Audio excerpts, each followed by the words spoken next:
Yeah, it's November 26, 2025, and today we are not going to be doing the critiques as I had promised earlier. And I apologize to those who have sent me uh, stuff. I will do them.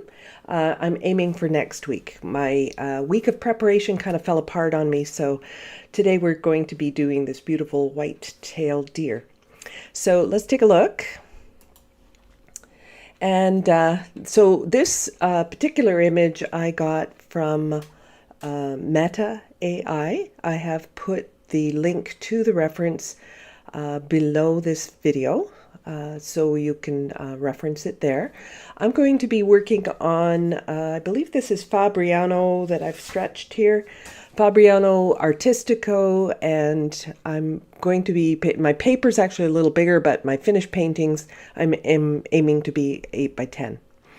So I have it printed out here so that I can refer to it. I really like this sort of bokeh background. If you're not familiar with what a bokeh background is, it is basically a photography term where the camera puts things out of focus and they become these sort of circular type of spots, I guess, in the background that are kind of out of focus. And yeah, everything's fine. You know, you've probably seen a little bit of what's been going on this week, but there's been a lot more than that. So anyway, on with the show. So I already have this drawn out, and I want to look at how I might approach this. Okay, so there's a couple of ways I could do this. I could paint my background and just work around the deer itself. I could use masking fluid and mask off the deer, or I could paint the deer first and then add in my background later. There's, you know, lots of options. There's no right or wrong way of doing this, but you could certainly do it one of those ways. I think I'm going to just jump right into painting the deer first, get the meat and potatoes out of the way, and then I will add in my background later. So I'm going to go over to my palette here. I'm using mostly Da Vinci watercolors. I'll be using a lot of raw sienna, burnt sienna, Payne's gray, maybe little bits of blue, and even some permanent rose as well. I'm going to use mostly squirrel hair brushes. You know, I kind of like my squirrel hair brushes. And I have softened up all of my paints so that they are nice and gooey for me to paint. They're not quite softened up yet, but they're pretty good. I did this about 10 minutes ago. So there's my burnt sienna, and you can see it's no problem for me to get some good rich color out of this. I'm going to rinse out my brush. I'm going to make a puddle of my raw sienna. So I've got burnt sienna. Now I'm going to make some raw sienna. And I'm going to get all these puddles prepared before I actually paint on here. I'm going to start with the basic laying out of the color before I even consider any of the fur textures. All right, I may not even really fuss too much with fur textures at all, so not going to worry about them. So I'm going to bring out some cobalt here. Won't be using a lot of that, but I could use a little bit. Little permanent rose. So you can see I have primary colors. I have a blue, a yellow, a red, a neutral, and then I'm going to have a dark. So for my darks, I'm going to be using Payne's gray. So that'll be for things like the nose. For the white areas, as much as I possibly can, I want to make sure that I am using the white of the paper, not white paint for this. So I'm going to rinse this off and start with a clean brush here.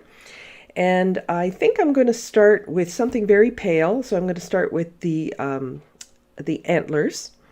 Now the antlers do sort of crisscross. This part comes over top of the other one, but I'm not really going to worry about that too much just yet. I just want to get the basic color placement, let's put it that way, and value placement. I'm mapping out what I'm doing. So I think I might use a slightly smaller brush since these are kind of narrow. So yes, they are kind of raw sienna, but the thing with, and I see this all the time, people will take a yellow and they'll just thin it down, but it still looks too yellow. So I can dull this down in a number of ways, but what I'm going to do is I'm going to take a little cobalt blue and my permanent rose, and I'm going to make myself a purple over here, because purple being the complementary color for yellow will neutralize this nicely. I didn't want to go with Payne's gray because it's just mostly blue in there, and it has some black in it too. So this is a highlight area. I don't want to dull that. So I'm going to take a little bit of this little purple I made up here, and I'm going to mix that in. Now you see that that's making that kind of a brown, but not a reddish brown like we have over here. All right, so it's still going to be predominantly raw sienna, and I'm going to add lots of water here so that it will be quite diluted. Now I'm looking at this, and I could test out these colors to see if they are approximately right. So I think I'm pretty good, but it could be just maybe a tad more red. So I'm just going to grab a little more red, put that in there. Nice and watery. I want very light color, and I think that's pretty good. Just dilute it a little bit more, and I think that's good. So I think having a little tester like that is a really good thing to have if you are not just testing the color, but also the value. Probably more importantly, the value actually. So if I fill my brush, okay, so it's watery paint, but I'm filling my brush. And I come in here and I start painting on dry paper. I'm going to have a lot more control. My values will turn out a lot closer to what they look like when they're wet.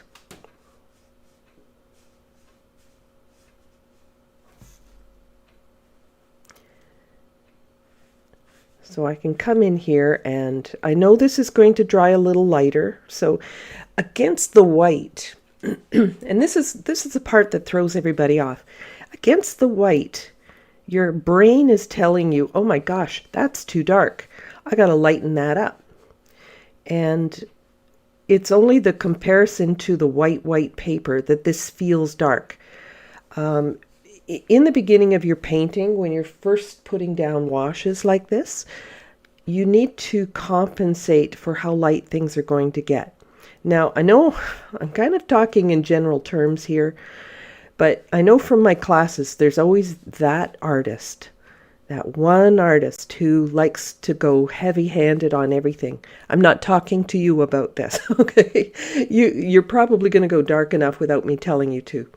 But for those of you that always end up with your colors looking too weak, this is something that you can do. Try to remember how pale things will dry, and when you're working on dry, it will be closer to what you want to end up with. Now, if, however, I went too overboard and I wanted to lighten that up a little bit more, I'd get myself some clean paper towel. I would just come in here with a damp brush, right? Make sure it's all wet again.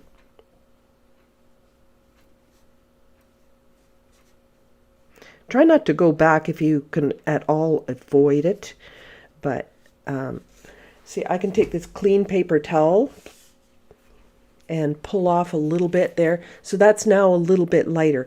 But don't be deceived. If you are in doubt, you can take a little square. I've talked about these little squares before. Let me just grab it if I can find it. Where you isolate what you've painted, and you take a second square. Here's my second square. and compare it to the reference picture in the same spot. So although it might feel like you've gone too dark, look when I make this comparison. I'm actually pretty close. In fact, I really didn't need to lighten that at all. But it sure felt like it was too dark when I was seeing it against the white. And that's how watercolor can trick our brains, especially when we're starting. So these are really helpful because it isolates everything around it. So you're comparing apples to apples kind of thing. All right, so I'm just going to go on to the next one, the other antler, and get that one in.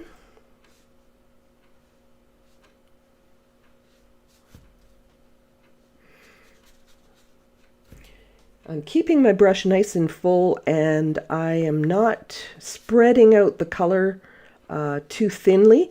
Once you put the paint down, if I spread this out, like I'll show you an example. If I've got lots of paint in here, I bet you I could paint almost the whole thing. Oh, I forgot to paint part of this antler. Oh, I better wing it. There we go. Close enough.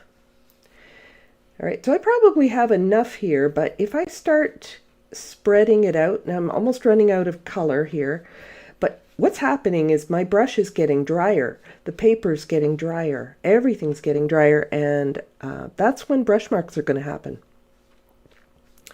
Now, this isn't such a huge area that I might not be in too much trouble here, but I could easily get into trouble if this brush gets too dry because I've spread the paint out too far. I think I'm okay, but if I'm doing like the body of the deer or something like that, that's where it could be really problematic. So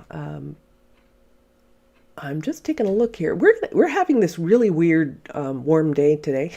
It's rainy as anything, but yeah, I'm just checking to see if there's any questions or comments so far. If you do have a question for me today, please put it in capitals or put a couple of question marks in front of your question so that when I glance up at the chat, I'm kind of skimming it, and I do read everything, but I read it afterwards when I have the time to do so. And so if you have a question for me or just a comment, put it in capitals. That's just during the live chat. I sometimes see people put comments in the comments section after I've done a live stream, and they're putting it in capitals. And you don't need to do that if you're seeing the replay. But if you're watching live, go ahead. So now I'm going to come over to my burnt sienna puddle. First, I'm going to thin this one down a little bit more. And I just find this raw sienna is just a little bit too yellowy. So I'm going to dull it a little bit more. The main puddle. So let me just get some of this purple mixed up so I can stir some in there. So it is dulling the color, but it's not turning it into burnt sienna, is it? This is a good thing to remember when you are doing things like sand or like blonde hair and things like that. A lot of people will make their blonde hair way too yellowy. I have a video on doing blonde hair, and you can check that out in one of my past live streams. But sometimes people are using too much paint that is straight out of the tube. They're not mixing it at all. And so they're relying on the manufacturer of the paint to come up with the right color. And if they can't find exactly the color, then they just squeeze out the closest thing, and that's what they paint with. But sometimes you need to neutralize a color or shift it a little bit, right? So keep that in mind.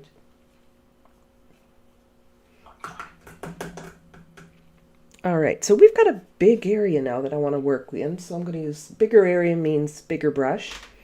I'm going to go back to my larger brush here.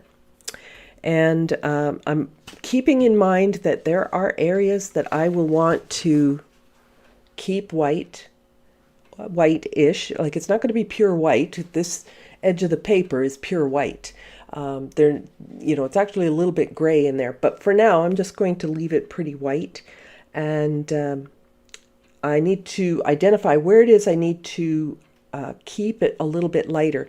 Now, I didn't draw those areas in because if I drew them in, they would have these really distinct pencil lines around them, and that I don't want in my finished painting. So I'm going to paint around these, but I will get these wet so that they have a nice soft edge on them. So that's why I would never consider, I shouldn't say never say never, but my go-to option would not be to put masking fluid in the white areas of the deer. So I want everything to look soft when it comes to fur.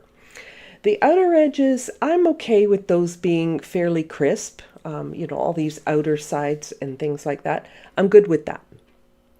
So I'm going to start off by wetting inside the ear, making sure that the antler is dry first, of course. I don't want the ear bleeding into the antler. All right, so I'm just going to come through here, right across the top, and I'm going to go up into the other ear. I'm not even worried about going right to the edges just yet. I just want to make sure that those white areas around the inside the ear are going to be nice and soft on the edges. So I'm always thinking about edge quality, and I need to have soft edges here. So I'm just going to come right down. I'm going to wet all of this. I could also, another way of doing this would be to soften my edges as I go along. And sometimes that gives you actually a little more control. As I said, you're going to get your value more correct if you are working on dry, but just to ensure that I don't forget to keep my edges soft, I'm going to wet this first. All right, so I'm going to take a little bit of my cobalt blue. Now I'm taking the little bit that got dirty there, just so that I can get a little bit of a purplish tinge in there inside the ear. But it's really thin. I'm not putting very much on there. I really want the white of the paper to come through in this area. I'm noticing around the eyes that it too is this very light, almost a grayish kind of color. Now, I'm working on wet this time, so I have to really compensate for how much lighter this is going to get. So I've always got my paper towel handy, so let me just hold it in my hand. I always get a dirty hand from doing this, but I want you to see the dryness of my brush, because that's important if I want to get my color to stick where I'm putting it. If I come into a wet puddle over here and I start painting on this, no control whatsoever. So I'm looking to see where it's a little more golden. And you see, I can put it in an area and it kind of stays there, right? It's because I haven't got a really wet brush. So here it's a little bit light, and down the sides it's a bit light. There's a big area around the nose, I guess, that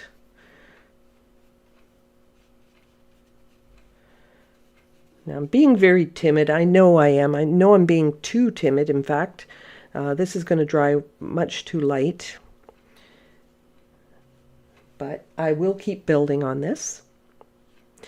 And if things do start to dry, I'm going to try my go-to fix, which is to take my flat brush and dampen an area just prior to painting it. Now this brown color comes right up to the inside corners of the eye.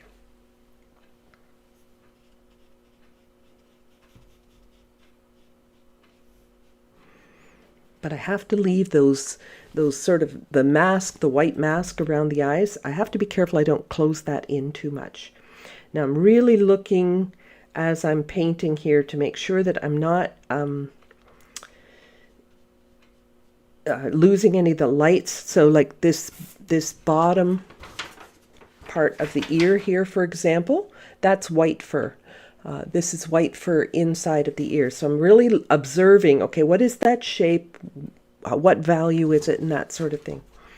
So I need to come in and be careful of those white areas. If you lose them, they're much harder to get back than leaving them in the first place. So not too wet of a brush.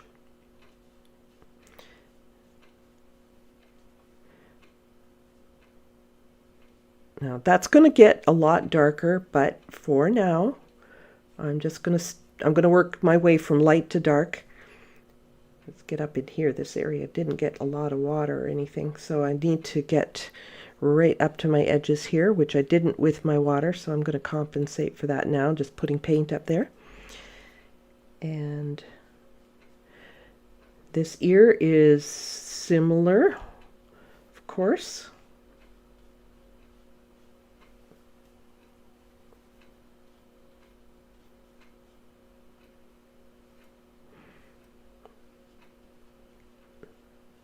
And this sort of brown area comes around the ear.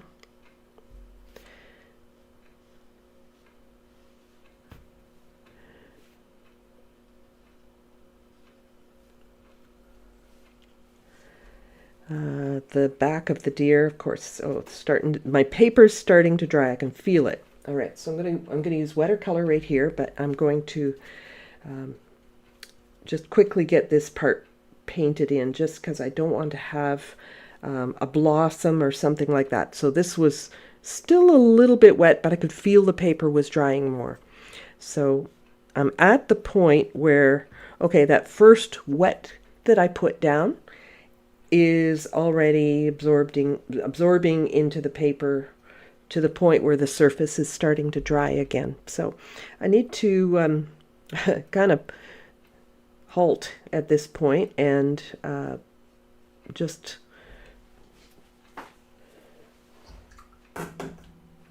wipe off my tape, make sure I don't have any problems here. Now I could dry this and then I could wet areas as I'm painting into them, and that might be the easier way for me to go here. I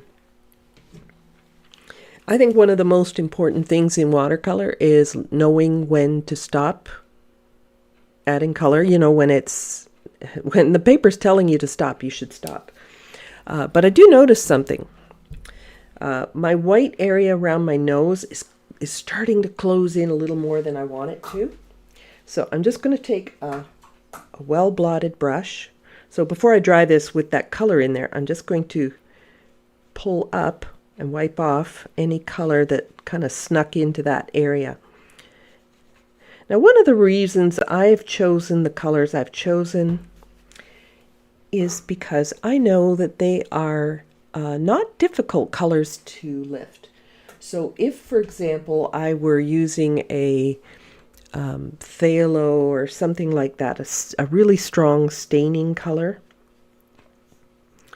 and I try to lift something out like this, I could run into difficulty. So I think this is fine. I do know that I have a lot of building to do as well. If I were to take my squares and compare that right now, boy, you'd see how pale everything really is. But I've got everything kind of mapped out. And if I have to make a correction, like the white around the nose or something like that, isn't it a lot easier to do at this stage of the game than to wait until you've got strong color down there? So it does make things a lot easier. Now you'll see I didn't wet the eyes. I didn't, paint through them or anything like that. I'm going to keep those light because they're going to be a cool color.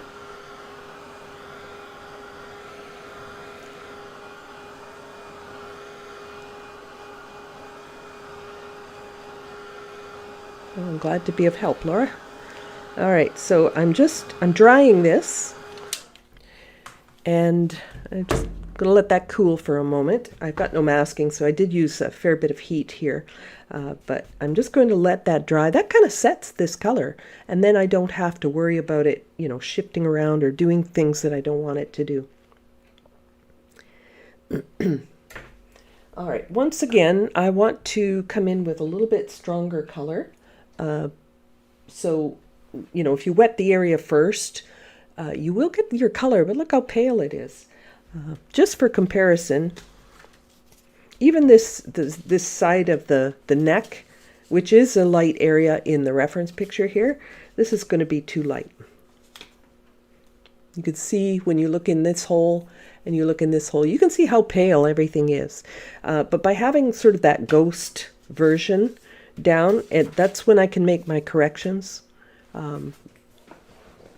Let me know if you've ever done a painting and put a big strong mark somewhere and went, uh-oh, you know, I shouldn't have done that. But, okay, I've got kind of a wobbly board here. It's not sitting still. It's kind of swiveling around, but maybe I'll put a paper towel under it or something. There, that'll do. Okay, so now I'm going to take my flat brush. Here, let's take a big one like this. Okay, so this is it's a stained brush. It's not anything special. It's just a nylon brush, and it, you know, they're a dime a dozen. I won't say a dime a dozen, but you know, they're not an expensive brush. And the stain will not come off on my paper. It won't come out of the brush, so it's not going to come off on my paper. As many times as I've tried to get it out of there, it's just a, you know, I used a staining color, and there it is. So I'm going to use some clean water. And just to show you, I'm putting it in my water. I know it doesn't look very clean. It's actually the bucket that's not very clean.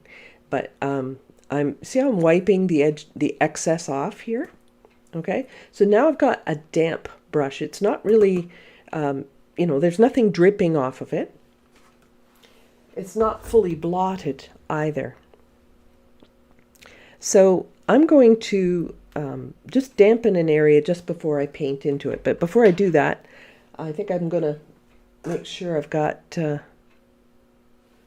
some of my color. I want to brown up this burnt sienna a little bit, and I can brown up my burnt sienna very easily with some cobalt. So if I add a bit of cobalt in there, this is going to turn more brown, which will be good for the back of the deer. Now I'm going to put a little more in because I still think it's a little too reddish.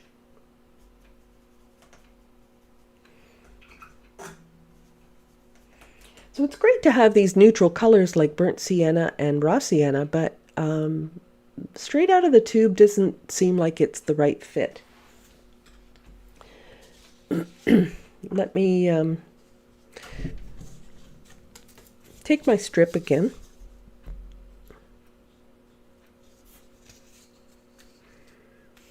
Okay, so it still needs to be a little bit darker.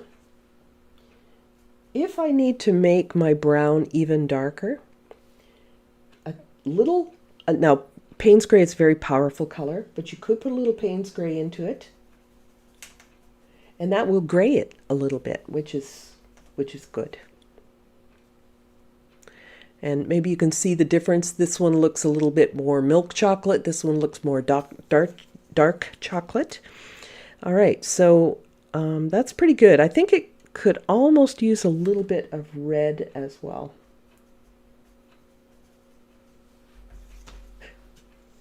I almost flipped that upside down on my painting.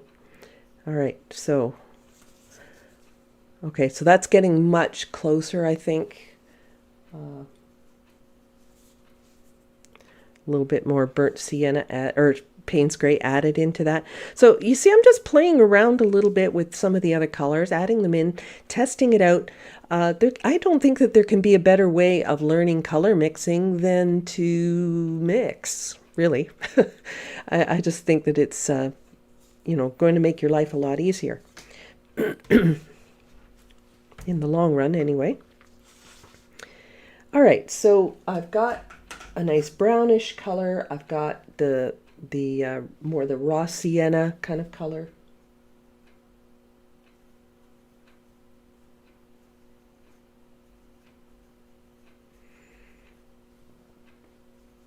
Just thinning it down a little bit. So I'm not going to be working on as wet of a surface right now. I'm also going to blot my brush so that my brush isn't overly wet. That way I can have a little bit of control. Baking day. Oh my goodness. Getting an early start. Good for you. All right, so I'm getting my damp brush just where I've wiped the excess off, and I'm going to brush it in this area here. I don't know if you can see the little bit of shine that's on there. It's a little bit of shine, it's not a lot, right?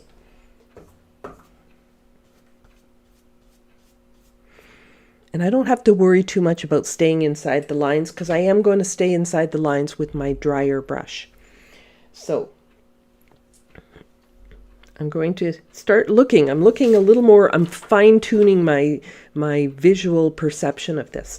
So I'm coming in and I'm looking at this sort of, it's almost like a haircut there, but, you know, almost like these dark areas up here. So I'm going to come in there and I can see it, my brush, it's spreading too much, right? So what I do, if it's spreading too much, is I make sure my brush is drier. That's the first thing I check. If my puddle is also too wet, what I can do is actually load the brush and give it a tap to take on the belly part, not the tip, but the belly part, and take the excess out of the brush at that stage. It's either that or I just wait for some of the water to soak in. One other option is just lightly tap it with your paper towel. That can also help to absorb some of the excess. And I'm thinking now about the direction of the fur. And I have a lot more control now.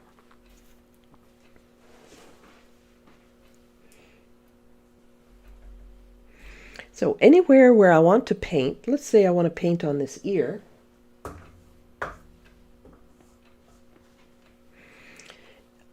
You'll find your own rhythm. I think, you know, you might feel that, works better for me if I tap my brush on my paper towel or something like that.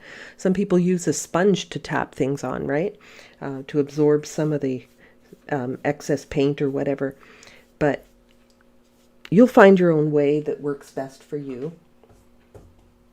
You might not have a water container with a nice edge the way mine does, so that my method may not work that well for you. But find a method that you use consistently so that you can predict.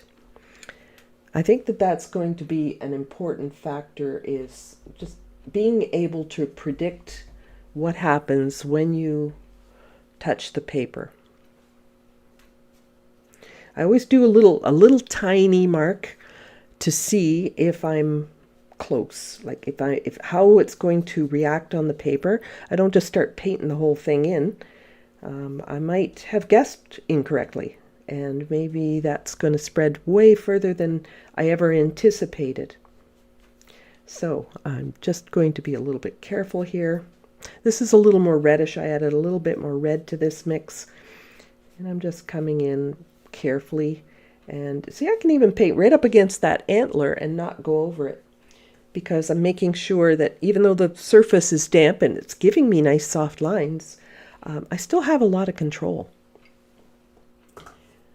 I think you're probably going to agree that painting wet on wet is the most frustrating, the most difficult, and it's mainly because the water carries the paint where you don't want it. But you need that softness sometimes, so it's a conundrum, right?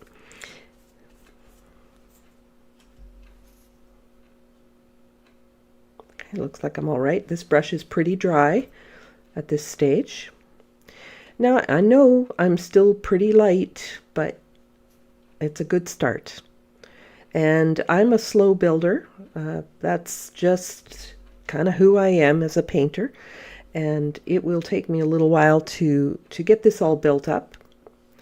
But I'll be able to build it up with without feeling like I've lost all control.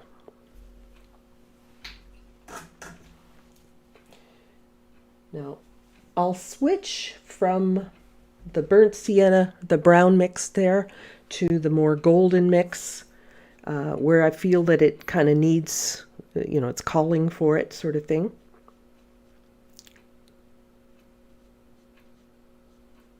Okay, I hit an area that wasn't wet, so now I'm getting hard lines.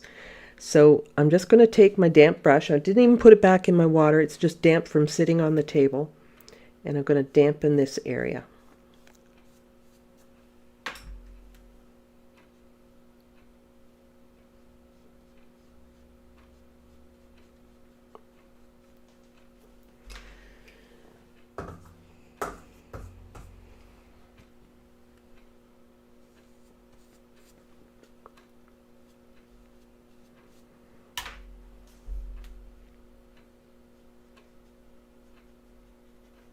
I'm using kind of short strokes, even though it's all kind of blending together. Just the idea of those short strokes will end up showing a little bit in my final painting.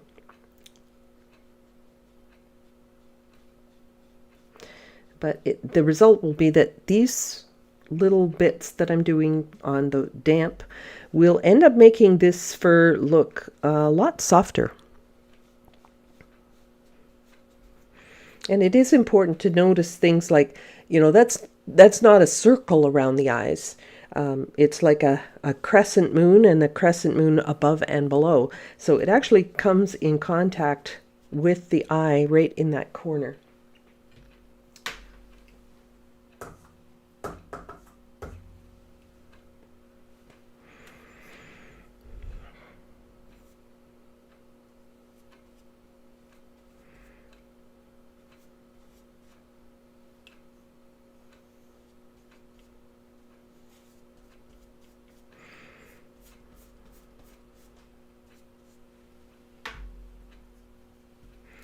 Now I am working on an area right now that is pretty light. It's light colored fur. So I want to be careful that during my building process, I don't get those areas a lot darker than they need to be. It's so easy to get distracted, isn't it? And if you get distracted and you start making things too dark, then you've got a real problem, because you've got an area that requires texture that you need to lighten. And how can you do any of that, lifting, scrubbing, or anything like that without losing the texture that you've put in? So I'm going to zoom in just on this area in the face where I'm working, and you'll be able to see a little better what exactly I am what I'm doing here. Now I'm going to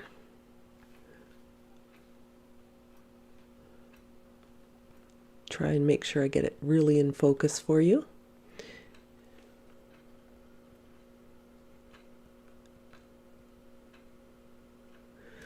All right, I'll try and lock it there.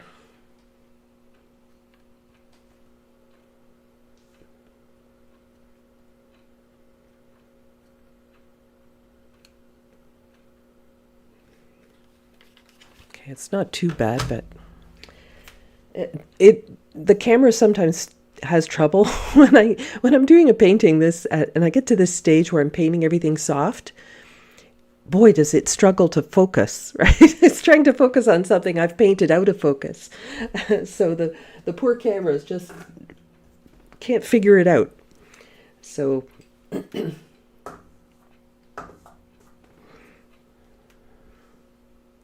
okay, I'm gonna focus more on this left side first. So you can see I don't have to even be that careful. I just have to dampen the whole area.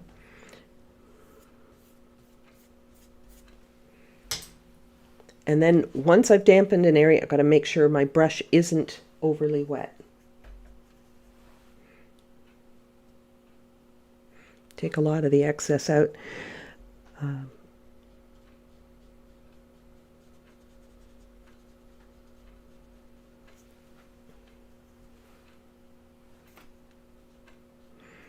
It's all kind of melting together a little bit, so it might be a little early for me to try to paint in here, but I'll try and be careful and keep going here.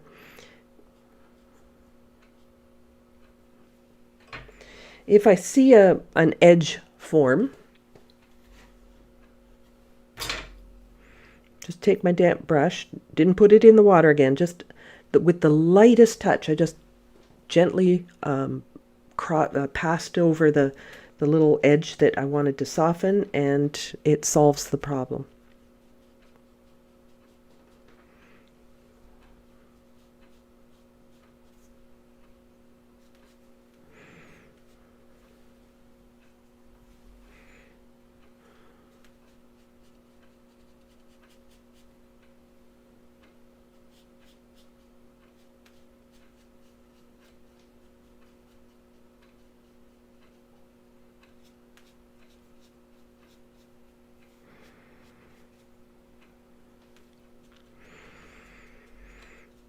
Now I'll be doing some other textures in here as I'm building up, but for now, I'm just trying to get the main, sort of the local color, I guess you'll call it.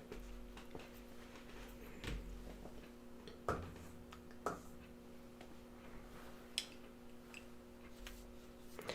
going to come over to the right-hand side here.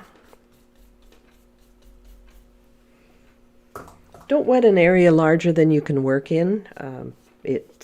It will really just dry on you before you get to it.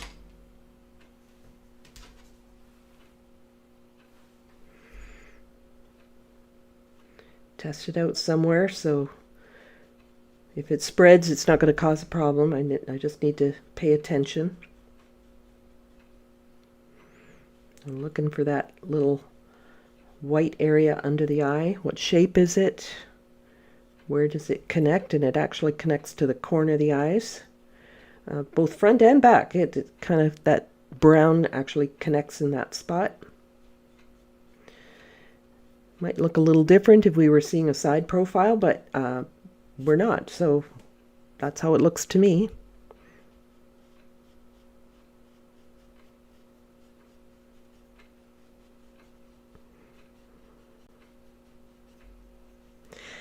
And even though it's pretty subtle at this point, you know, everything's pretty subtle so far, but even though I'm using strokes like this and they're kind of melting into each other, hit a dry patch right here, look at that.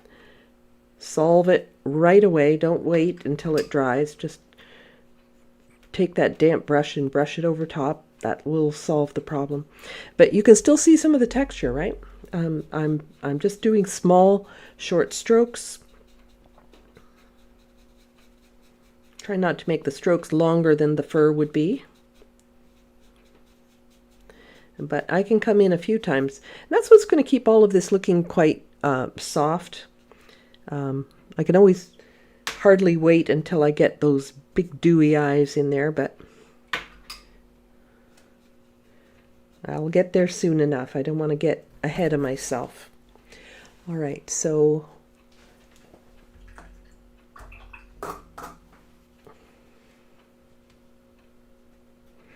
now since I am mapping things out, I'm going to get a little bit bolder here.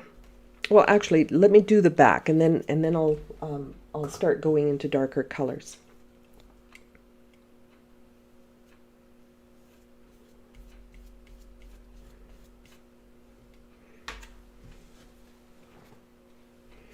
So I mixed up this darker color for the back.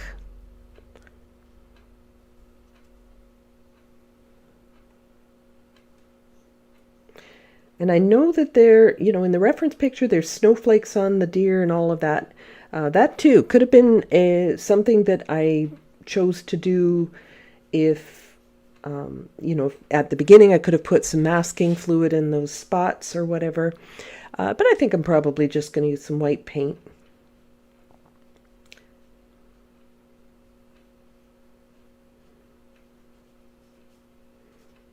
So this kind of looks Christmassy without screaming Christmas, right? I'm trying to, I think it's good to appeal to everybody who, including those that don't celebrate Christmas. But I love nature, so I'm quite happy to paint a deer.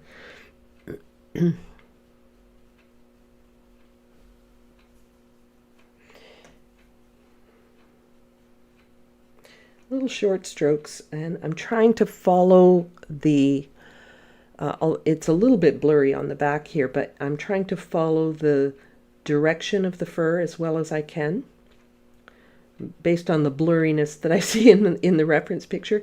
All right, so this is definitely darker than the head area here, and I'm going to be bringing some of these darks into the face and everything as well. In fact, I think I'll take some of that and put it up here now. So I did make it darker at the beginning, but not dark enough. And when I'm brushing water, this is not a really wet brush. That's very important. Don't go too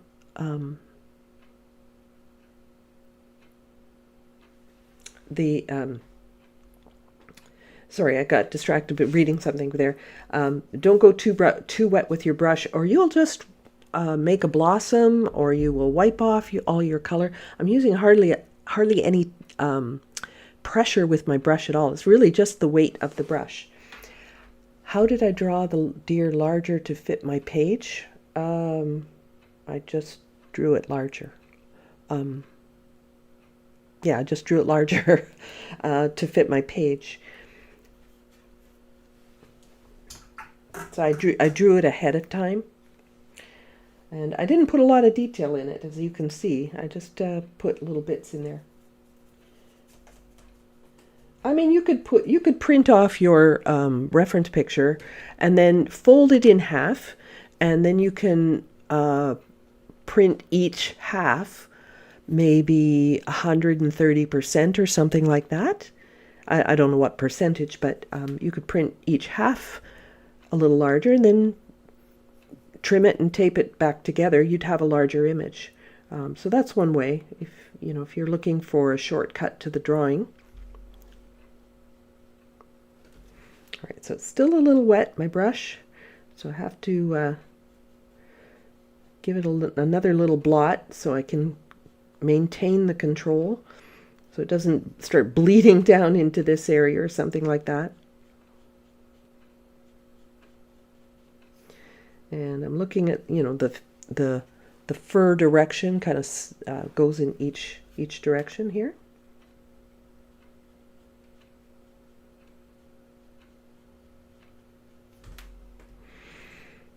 All right, so I didn't dampen this area, but I'm going to work right there. And now these are getting really small and short. So at this stage, when they get really small and short, here's what I do. I take my brush and I spread it out. And this is one of the reasons I do like a natural hair brush, is that it can hold that splayed out shape. You can use other brushes. You can use, for example, this is a rake brush, and you can see how it's shaped with the tiny little hairs at the ends. That are all separated. You could use a very small fan brush. I'm a little more partial to splaying out the brush that I have, because it looks, to me, I think it looks a little more natural.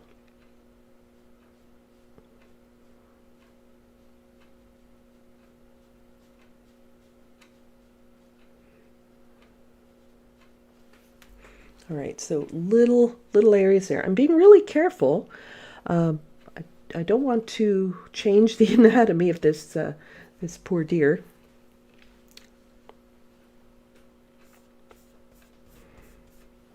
Come to the other side, dampen that spot, splay out my brush again.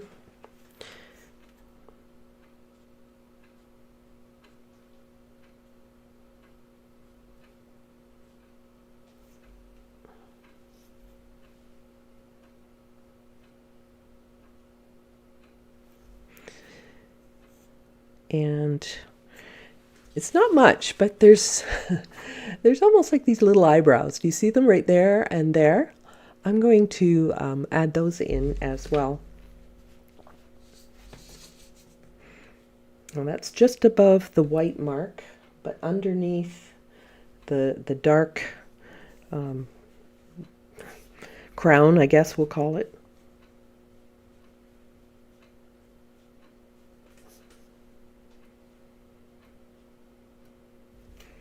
Okay, my brush was a little wet, so that's spreading out a little bit more than I want it to. So I'm just going to do a redo here. I just pulled that, just not a wipe, it was just a blot, a light blot.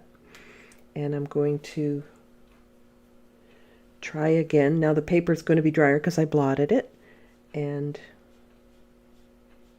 there, I'm going to have a little bit more control here. Now this is still going to get a lot darker. I'm not done yet. There's quite a line right down the middle here. So I'm using just the tips of the bristles here in order to achieve what I want.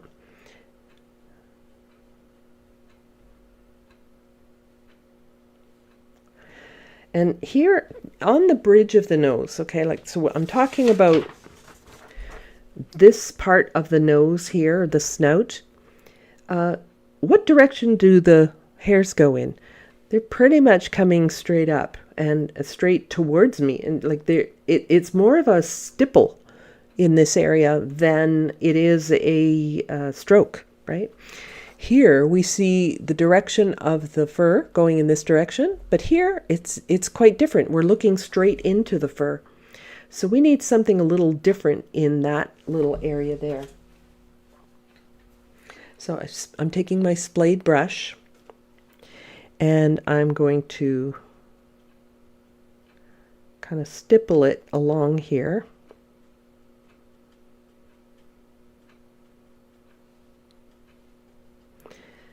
But I want to come down the side of the face as well.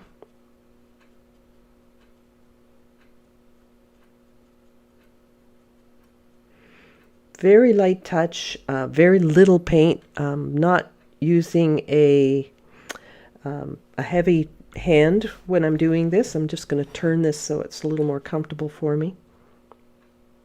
I just noticed my coffee, which is cold again. I've already heated it twice this morning. I still haven't drank it. Is there a limit to how many times you can reheat a coffee? I don't know.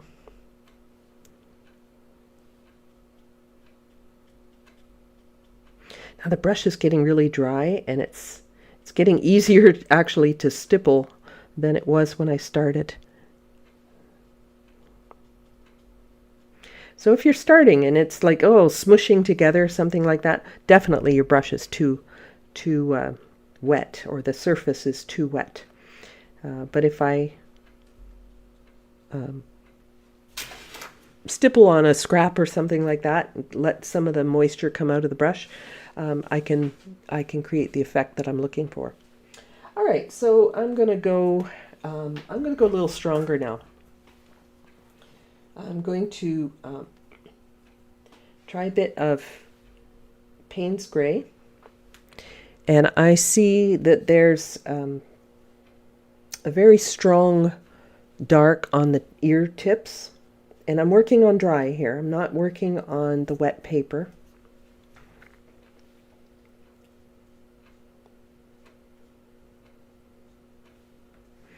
So I didn't take my flat brush this time because I really want to make this, these are strong, and I really don't want this bleeding all over the place. This is a much stronger color. Now I'm going to splay my brush again because, once again, in this little area here, it's easy to think of the white hairs as, okay, well, you're going to paint the white hairs on, right? No. I'm going to stipple on the shadows between those white hairs, or that dark fur underneath the light fur. So that's how I'm going to get that effect.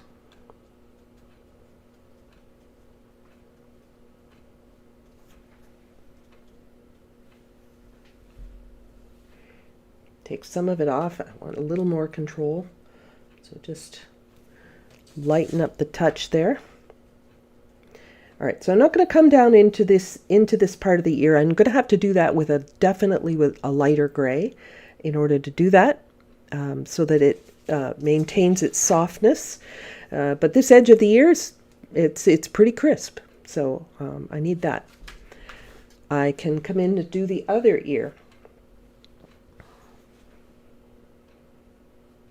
I'm just working on dry with just paint at this point.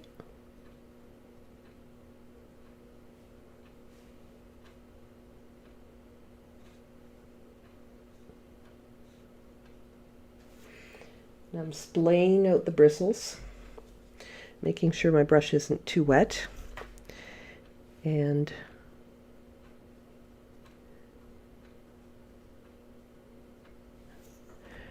a little combination of little strokes or stipples, like pouncing or little strokes, depending on what you see, what kind of an effect you're looking for.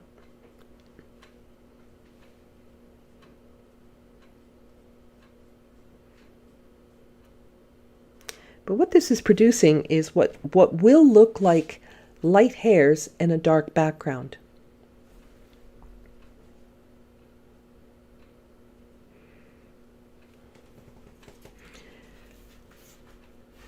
Yes. Okay, so now we have a similar type of dark. Now I'm going to mix a little burnt sienna with this because I don't see all of these darks the same. So, for example, the end of the nose here actually has a little bit of a blue cast to it. The end of the nose is probably a little wetter. I have a hunch that, let me use this to point with, the darker that you see on either side of the nostril here is actually fur. This looks like it is fur on the top of the nose. The nose itself is that leathery nose texture, and it's going to be more reflective because of the finish on it. It doesn't have it's not going to absorb all the light around. So it's going to bounce back some of that bluish color coming off of the snow. And so those are going to be different. I'm also going to be looking at some brown that goes around the eyes. Maybe you can see that in if you're looking at the reference there. But yeah, so I'm going to do the nose differently on the inside than I will on the outside. So I've mixed a little burnt sienna with the Payne's gray so that it's not especially blue-black, if you will. And I'm going to carefully come in here. Now this is going to be a little solid as I work around the main part of the nose, but then I need to get this the fur effect. So I splay the bristles, all right, splayed out bristles again, and just using the tiptoe. And I'm sorry if my hand gets in the way, but I'll try and do this without. But maybe if I flip my brush around, I won't. But I'm mostly trying to use the tip of the bristles. So you can see the little tiny wisps that is the telltale sign that this is actually fur and not that leathery nose texture.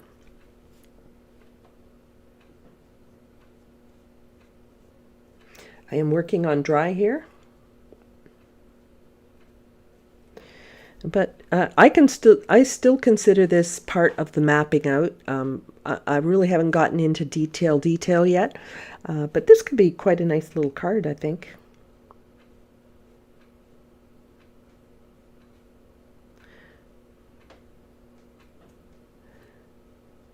Coming into the nostril.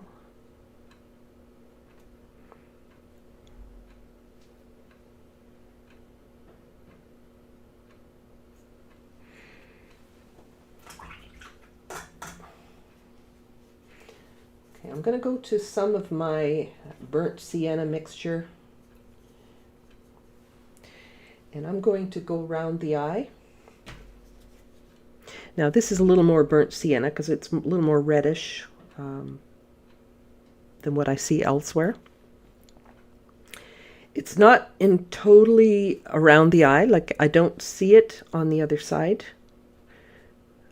Possibly a sliver there, but where I see it mostly is in the tear duct area and just underneath, like on the inside edges of this eye. I will do the same on the other side.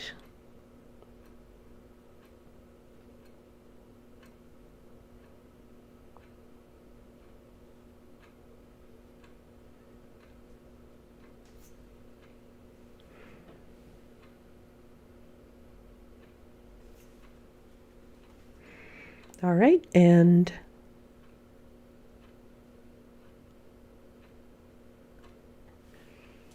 I'm going to now take a bit of cobalt blue.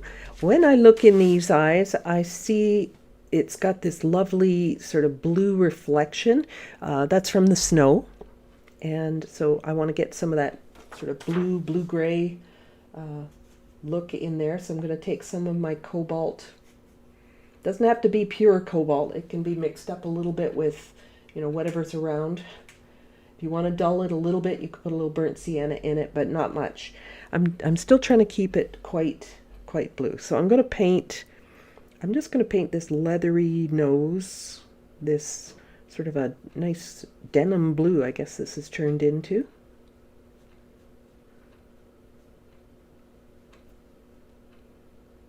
And it's too blue right now. I know that.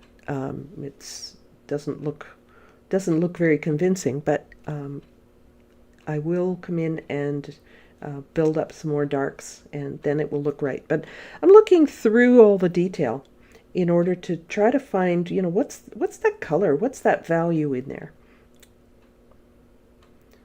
And if I know I have more to build, I have to make sure I don't put the value in to its darkest with the blue color when I know that I've got more to add on. That will certainly darken things more. So, all right, I'm coming into the eye, and I'm just painting the whole eye blue. Which sounds weird, but I'm painting the eye blue, and it's definitely going to look strange.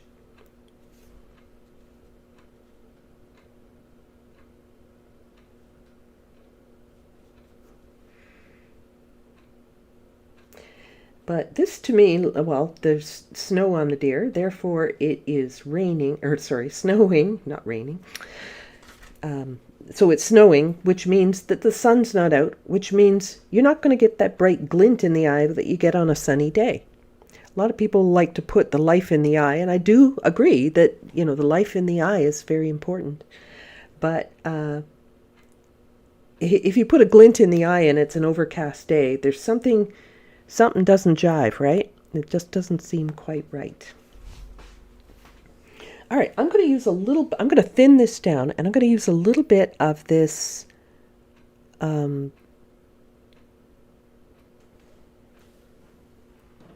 same blue. I'm going to thin it down. Okay, now thinning it down made it pretty watery over here on my puddle. So I'm going to blot some of the excess moisture off of my brush. Splay my bristles, just give it a little tap. And I'm going to start with a very, very light touch and small strokes. I'm going to start creating the fur inside of the ears. Now, as I said, it's not the white of the paper.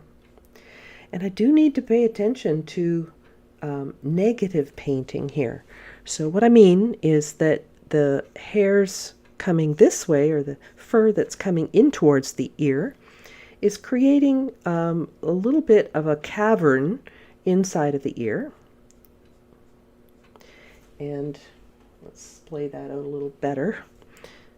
Not getting quite what I want. So I need to tuck the darks up inside of the ear there, underneath the lighter fur.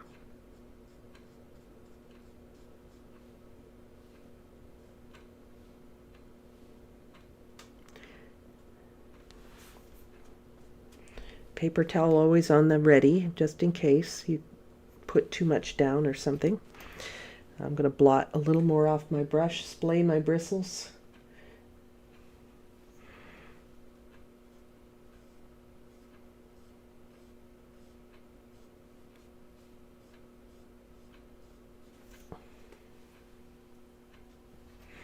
I'm going to come over to the other side, do something similar.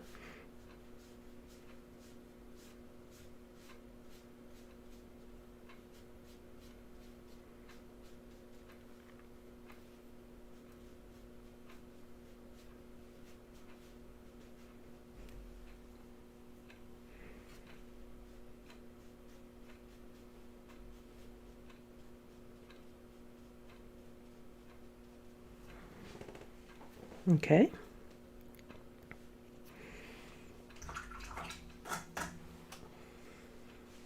Now, why don't I just dry this? And it kind of looks funny right now. It looks kind of gold and blue.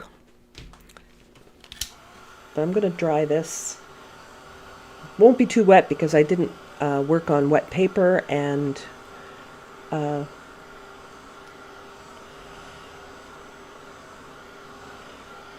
it's just not a lot of color, so it dries quickly.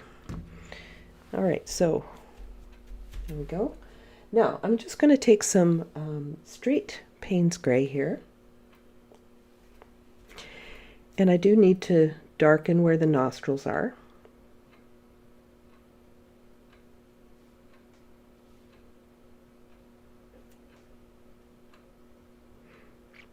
Their nostrils are not shaped like people nostrils. They are a little different. I'm going to paint in the eye, and when I paint in the eye, I want to negative paint around the highlights. So I will be painting and leaving some of those blue areas showing as the highlight.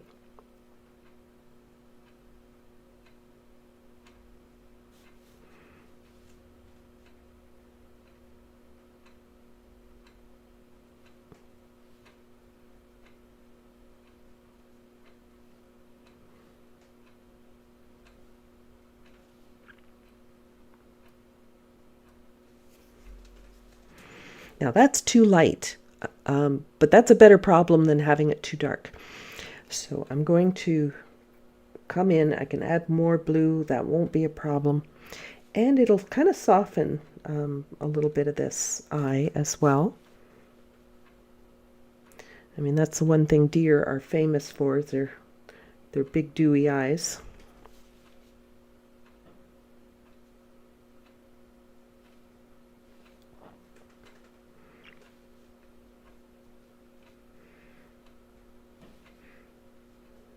I've come very close to hitting these beautiful animals a couple of times. I take a kind of a back road when I come back from one of my classes in the evening, and yeah, it's a little bit of a danger at nighttime. But now I'm taking a little bit of my blue here, and I'm going to blue, and if some of that Payne's gray bleeds a little bit, that's okay. It is not going to bleed and fill it in completely, but it will give me sort of that softer, dewier look.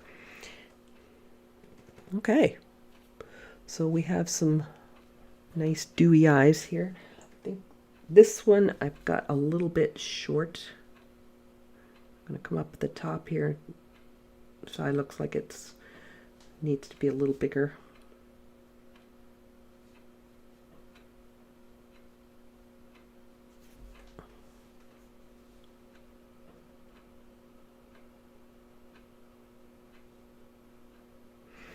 Didn't draw them exactly right, but okay. So now I want to come in. Now that the nostrils are dry, I just went and worked somewhere else, and then I can come back here, and I want to soften up some areas on the snout, or on the end of the nose here. I'm just going to re-wet it. Could have done this while it was wet with paint, but I was trying to stick with one color and get all that color put down first. So I just re-wet the nose. Take a little bit of my Payne's gray on my brush, and I just want to hit those edges with a little bit of this Payne's gray around the nose. I can see I've put too much on, but I can take it off. It's still wet. As long as it's still wet, I'm good. Even across the middle here, I think there's little bit of a darker gray there. So I just wiped it off my brush. Okay, so if it goes too far, just wipe it off your brush and get it under control before it dries. It's actually a pretty easy thing to maintain, as long as the paper's still wet. Now, it's not going to look just like the photo till we get some snow on there, is it?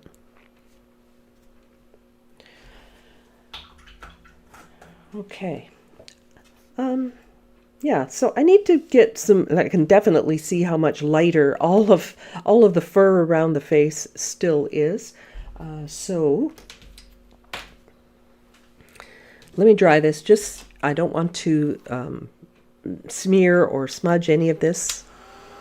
So I'm just going to dry it, and I'll be able to build things up a little bit. And I'm going to keep going darker, darker, darker. Sometimes I will go darker just building the color that I already have. Other times I will just work almost on dry with much darker color and get that stipply effect. But I'm going to use more of the splayed brush idea. That should do it. And with these natural hair brushes, this is a squirrel hair, as I mentioned, they do come back to shape just perfectly fine. When I wash out my brushes, and I don't use soap or anything like that, I just make sure it's really well rinsed, and I just reshape it. And these ones these have a lot of miles on them, probably getting to the point where they could be replaced, but I still use them, and they're fine for me anyway. All right, so if I want to build a little bit more, I want to get a little more dark up on the top of the head here, and definitely the markings around the eyes, which I think that's my favorite part, actually. The markings around the eyes are so lovely. So this is my damp brush. I'm going to go into my Payne's gray, but mixed with the burnt sienna mixture, because I need this darker. I'm splaying out my bristles, right? Nice and splayed out again. All right, now I'm going to come in and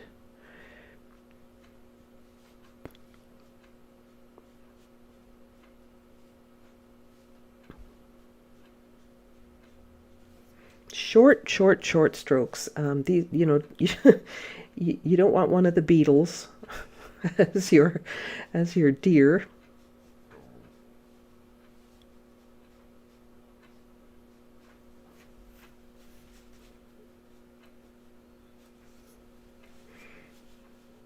Okay, just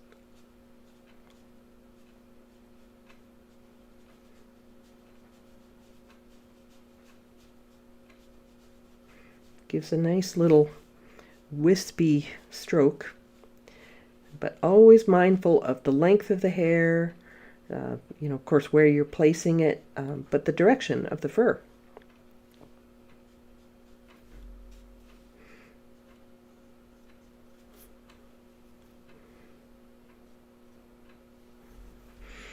I'm going to splay this out again. Let's go over here, do this one. Splay out my brush again. You can see it's all, fingers open kind of thing. And I'm going to pounce more of this dark on the snout. Now there's kind of a circular shape here, so my brush is also in that circular shape, and so I'm trying to utilize that shape to help form that curve in the snout.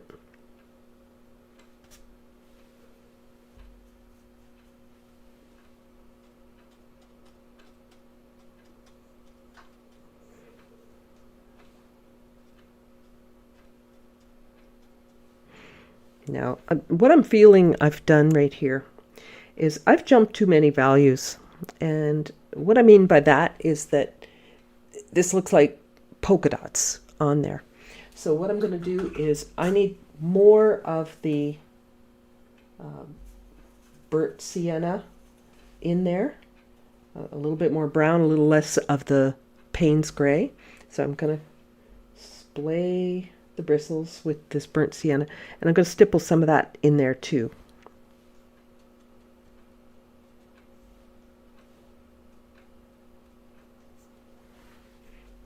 Put too much on, just blot and remove what you can while you can. And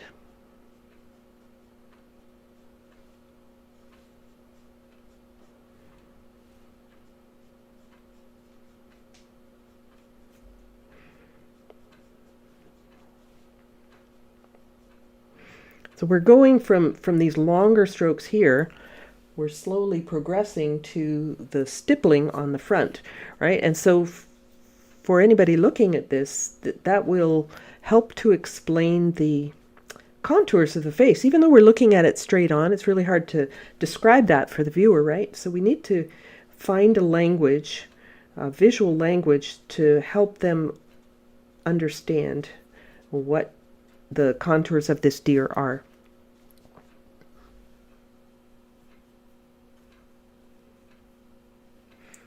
And I do recommend not jumping too many values. Like I will spend a long time normally building this up, but I'm just not going to eat up your whole day watching me do this.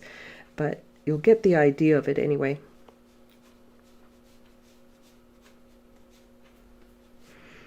All right, so it comes up and over the eye, and then it starts coming down again.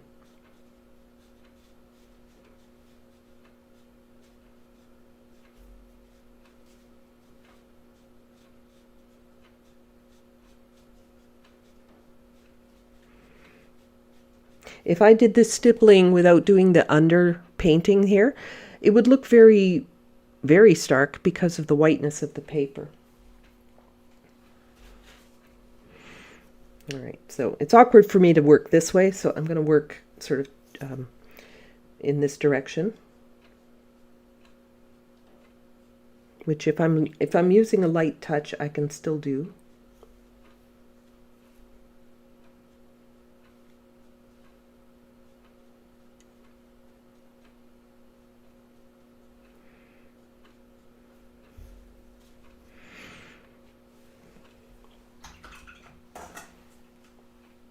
Now I'm coming down into the sides of the face here, so I want to go a little bit more raw sienna here. It's a little bit more golden.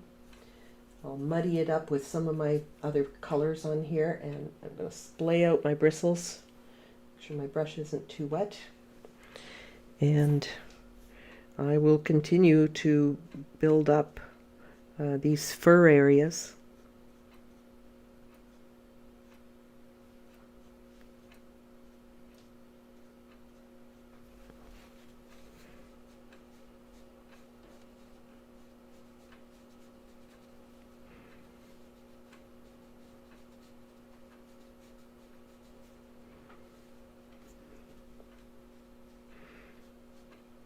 Always trying to remember where the areas need to stay white, like this area around the snout, around the nose.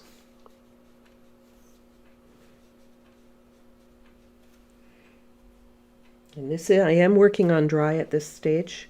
But when you start working on dry, I really would suggest that you do not jump from a really, really light area to put, you might get impatient and put some dark color on there. But you'll know instantly that that was not a good decision because it looks too harsh. So building up a little more slowly, probably more slowly than I'm doing right now. I'm just I'm on the clock. You won't be. You'll be able to work at your own pace, but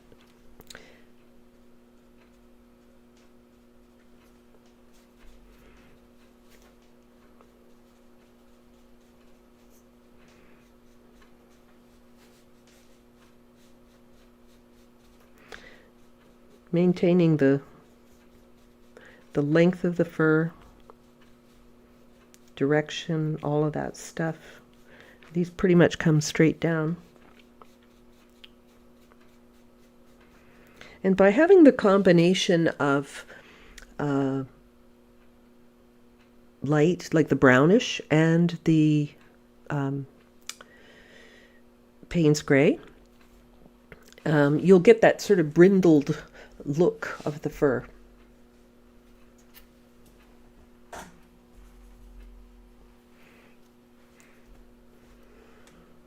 Now, I'm feeling like this is too harsh looking. It's like I'm starting to lose some of my softness. So I'll show you what I do when that happens to me. But first I'm going to make it even. So I will continue down here till I get to the chest area.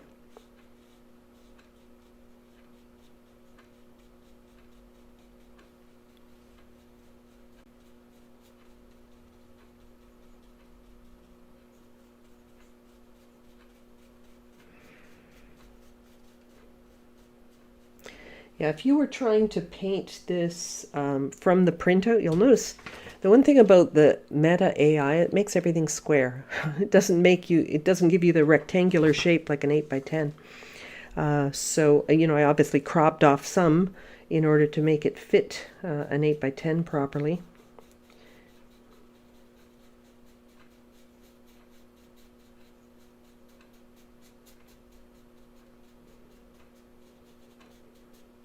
All right, so I've got some fur everywhere, but I do find this looks a little too harsh. So basically what I'm going to do is smudge a little bit. So I'm just taking a blotted brush here.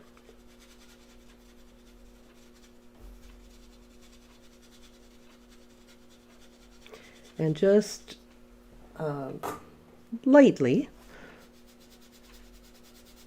smearing some of the paint so that it makes it less contrasty, and that way it'll immediately look softer.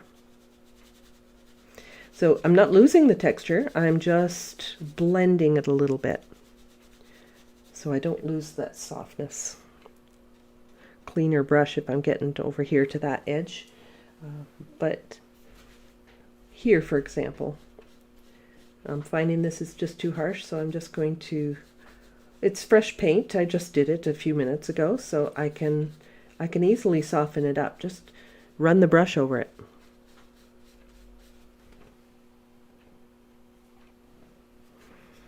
And things will look a lot softer almost right away.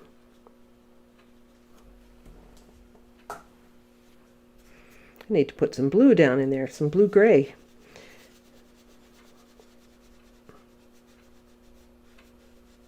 Now I don't want you to get the impression I'm scrubbing this in any way.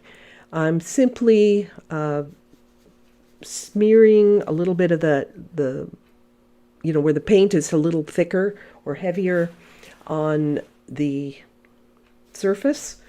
I'm blending it in.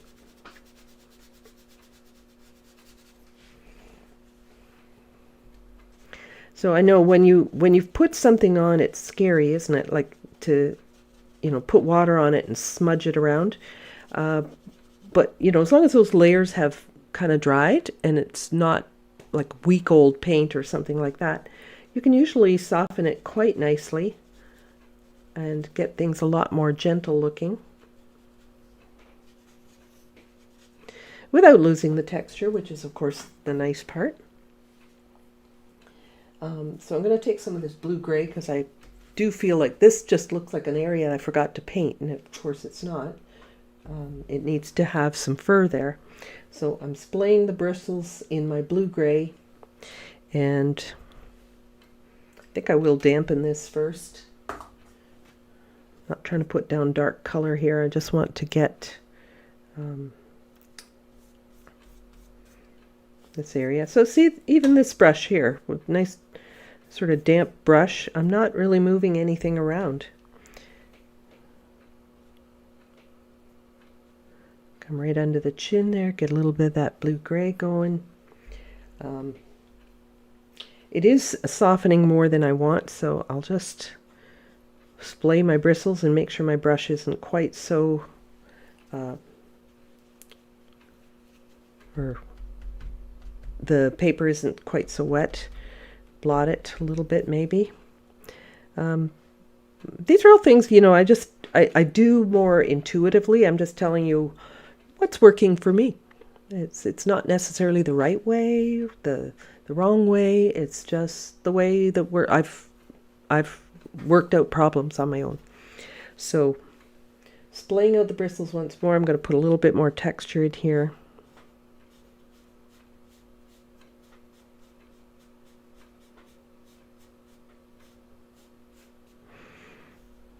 And there's just a little bit on that lip there too, and the chin.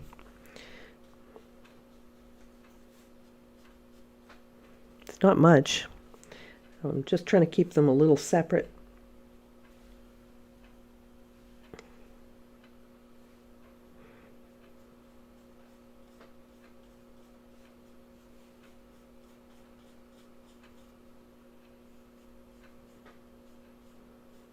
Coming right down into the brown fur there. All right, so it is starting to soften up the more layers I put on. I think impatience is going to, it's the thing that is going to spoil the softness. So if you hurry through things and you jump too many values, you're going to be wondering what I did wrong, or what you did wrong, I should say. And it's inevitably going to be you just jump too many values there, and your strokes are just too stark, right? So you want to do that. Laura's asking, if you have a landscape and the sky in the background, would you paint that first or the animal? I think it depends on the complexity of the animal. Like, it would have been a lot easier for me to mask off, especially because of the antlers here. Would have been easier for me to mask off the deer to paint the background. But I can do it either way. Let me zoom out a little bit here. Okay, so I have all these antlers that I have to work around in order to paint this background. If it's a simple shape, you could do it after. If you're confident working wet into wet, sure, you could do that at the end. But I do think it is easier in the beginning. Just, if you have any wispy edges. So, for example, these little wisps under the ears here. If I were masking this deer, like if I masked all around the deer, the antlers and all that, and put this really, really wet background in first, I would probably use masking fluid with one of these, or something with a fine tip where you can kind of put those little wispy bits in there. You could always do it with white paint afterwards as well. Okay, so I'm going to continue with a little bit more here. I still feel that there's some things on the face that just aren't showing up as well as I would like yet. So, for example, the little eyebrows. And yeah, I don't think they're eyebrows, but maybe they are.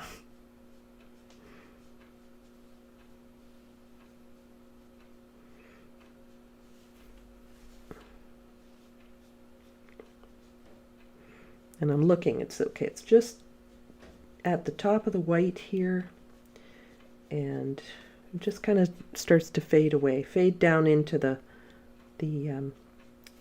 stipply area down here. So if I'm trying to blend it into that, I think I'm going to splay my brush and stipple a little bit more of that same sort of Payne's gray color.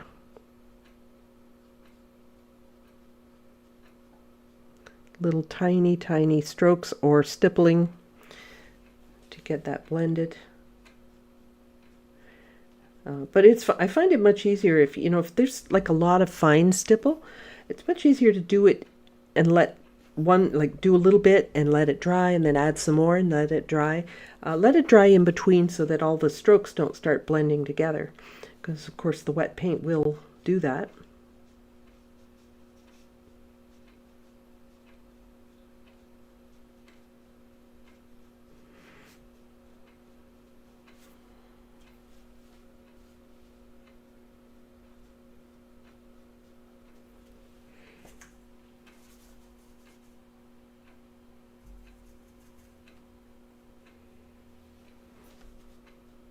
So up here, for example, to me, this doesn't look very finished.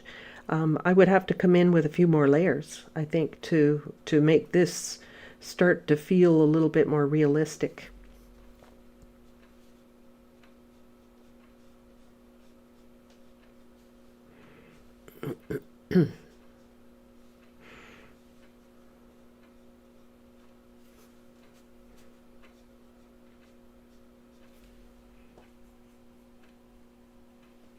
Every once in a while I have to splay the bristles again.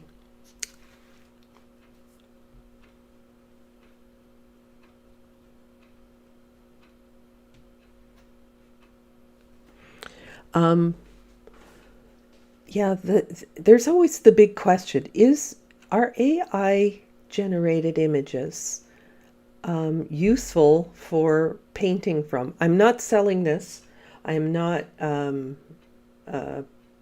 marketing it in any way other than to just paint from it. I have no way of locating the photographer, and they are altered. They will, they're not going to use them straight off of the photographer's website. Yeah, that's the big copyright question, isn't it? It's definitely a consideration. I did give credit to Meta AI for this, but I have no way of contacting, like I have no way of knowing what the AI generated image is from. If anybody has any advice on that, I would love to know what your answer is. It is kind of a new era of AI generated images.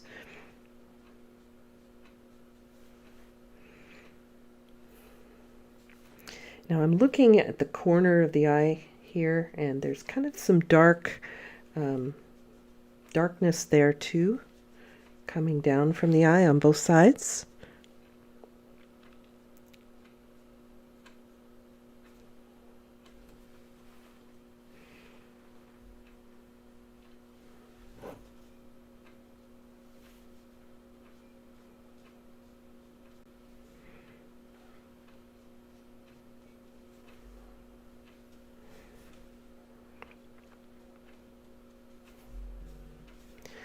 And I'm looking at like it's almost like little folds in the fur here. I haven't done anything more with those antlers yet. I do need to get a little bit more done there.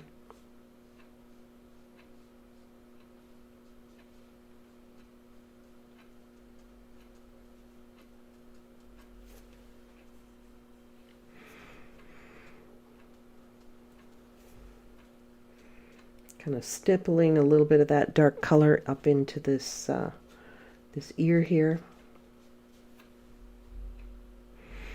And even in here, there's that sort of salt and peppery look, right, in the inside of the ear.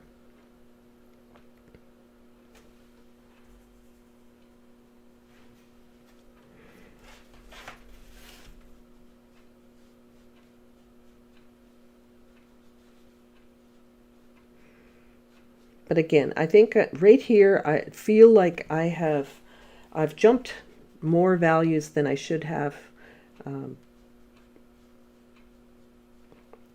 So I may have to come in and soften this a little bit as well. I'm putting the smallest possible strokes in here that I can manage. It feels awkward when your brush is all splayed out like this, but to me it feels a lot more natural than going hair by hair, and faster, not to mention that. But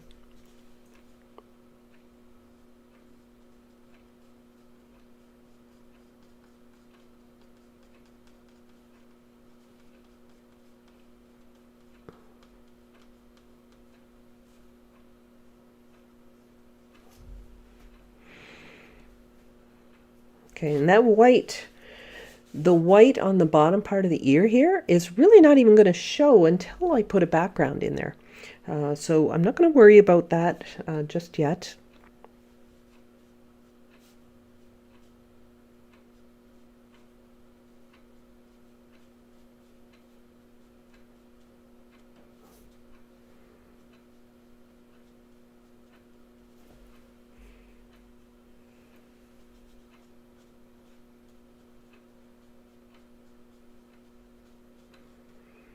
Working with a brush that's all splayed out like this does take some practice for sure. You might want to experiment with different, like I'm using a fairly small brush here, but experiment with different brushes that will work best for you if you're looking to try this.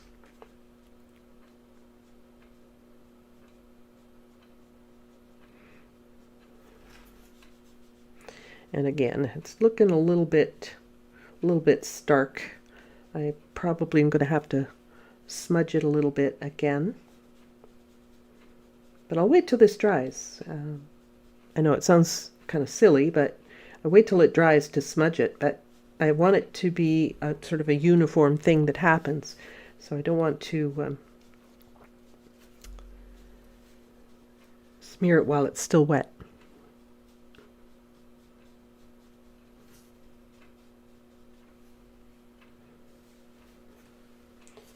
A little more reddish, I think.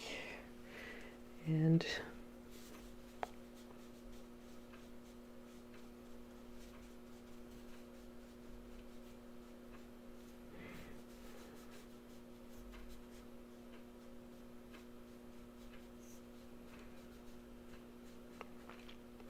you'll have to practice manipulating your brush.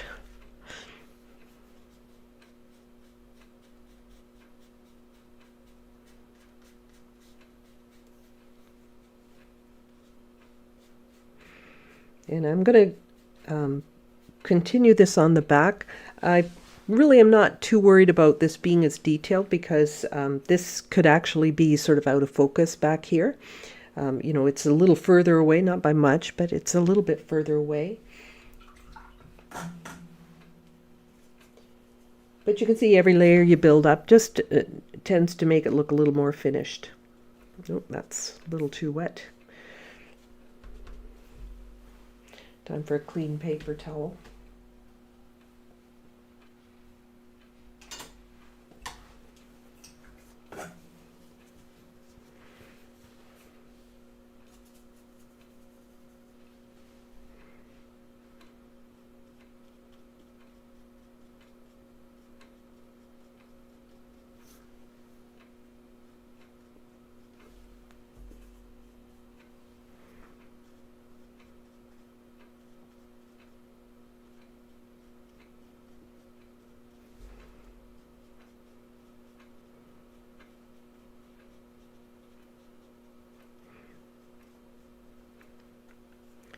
Okay, so I'm just lots of little strokes here.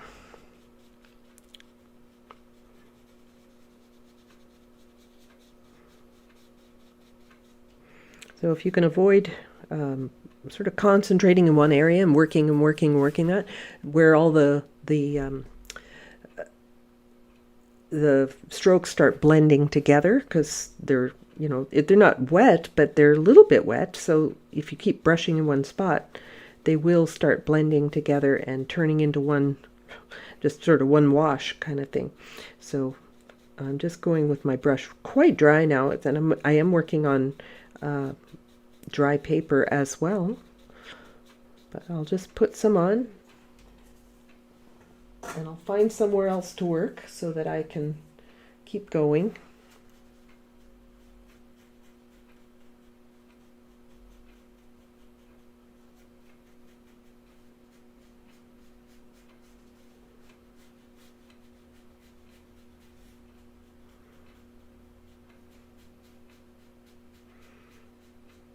I find you can make this harsh looking if you do too much of this without sort of softening in between the layers. You do need to maintain those first washes where we were working wet on wet. That's where we're really establishing the soft. Now we don't want to cover all of that up. So by sort of smudging the fresh paint, we'll be able to sort of keep some of that softness. All right, I'm going to rinse out my brush. And I'm going to smudge a little bit. Don't have to smudge every part of it, just, you know, certain areas, if I feel like they just look a little stark, too high contrast or something like that, I can smudge it.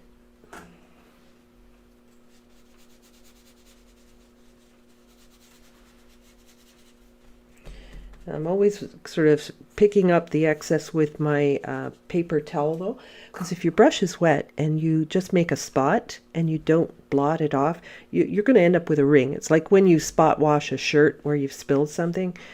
So you want to blot off that ring before it forms.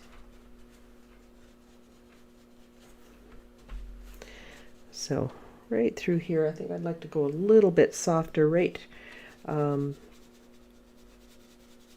this area right here.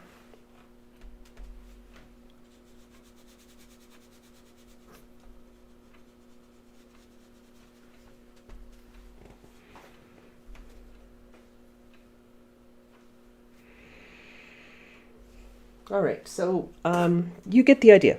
So I'm going to I'm going to darken up a little bit in the eye here. I just feel like that lightened up more than I wanted it to, so I'm just going to darken the Payne's gray in here a little bit more.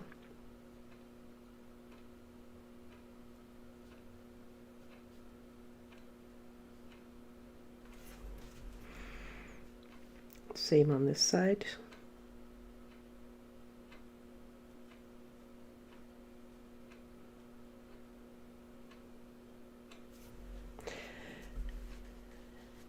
And I'm going to just pick up a little bit here and just get the those big eyelashes. You know, they have those to die for eyelashes.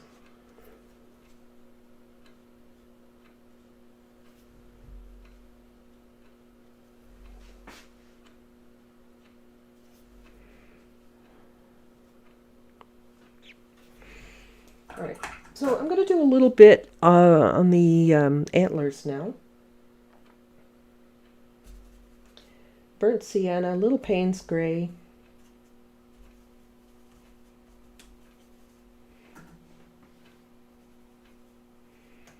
Thin down. I don't. The antlers are very light. I don't want to suddenly go in with a really dark color, so I'm watering this down.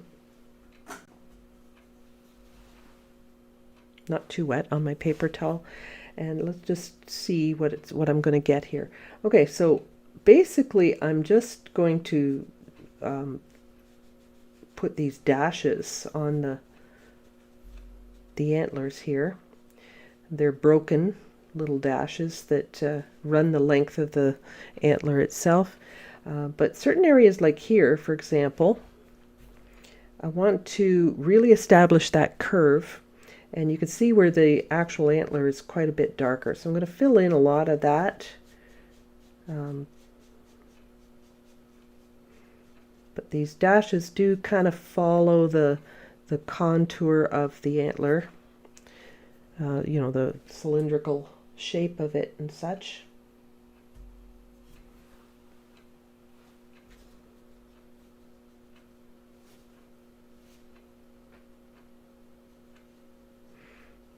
Kind of like Morse code, like dots and dashes kind of thing.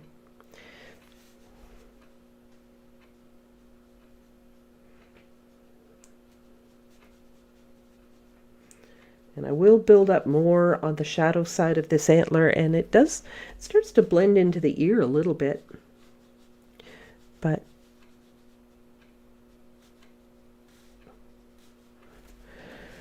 I want to follow the length of the antler here. I really have to pay attention to that crossover as well. So, you know, I don't want to get carried away here. I've got to follow the line that's interrupted by the one that crosses it, right?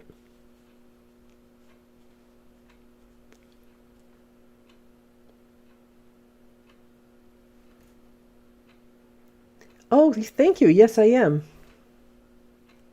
I'm going to be on Watercolor Live. If you're not familiar with Watercolor Live, oh my goodness, it is intense, to say the least. It is 3 jam-packed days of pure watercolor, and by some of the best known artists you can think of. I don't know the full lineup myself, but I'm honored to be one of them.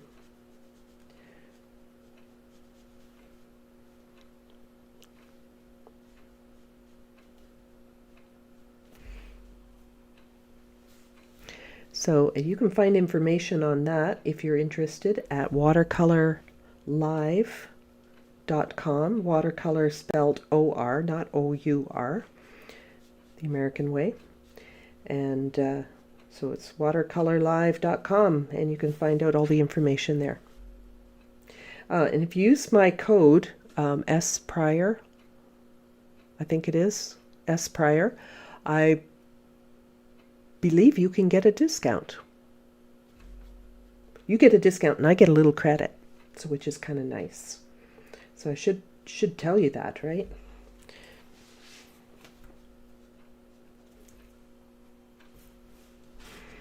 Now, I'm getting towards the lighter part of the antler. That means I'm watering this down even more, like so thin.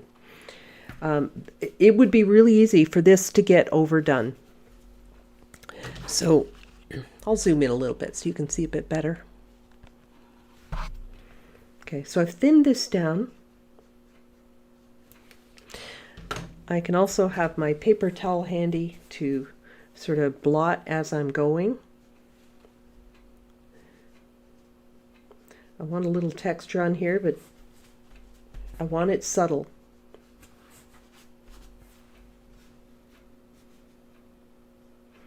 I'm looking at my reference and seeing, exactly where those shadows go. And you can see that there's this crossover, right?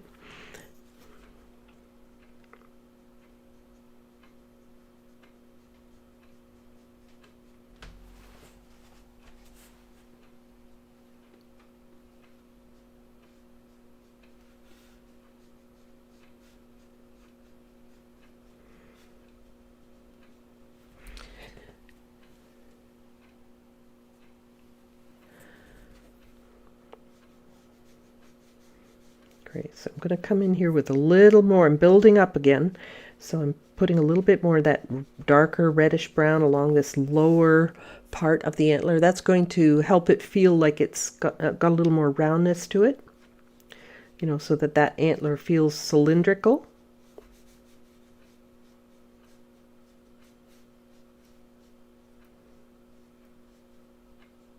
And this little curve right here, that one's an important one right there. All right, so I'm going to continue over to the other side doing the very same thing. Diluted color for the tips here. There's again another crossover. So I need to pay attention to those kinds of things.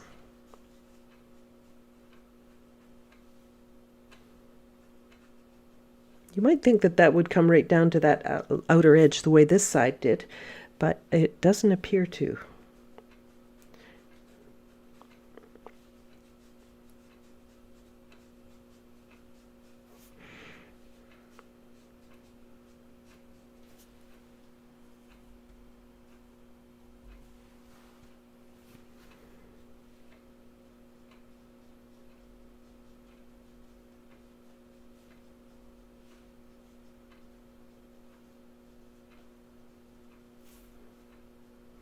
Lots of little dashes create this texture. Always following that contour.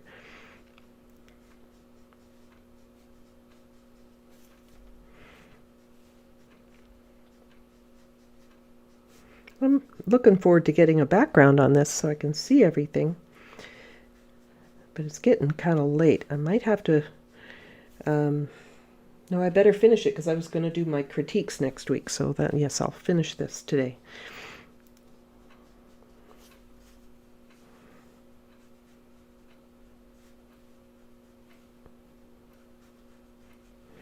So much to do, right?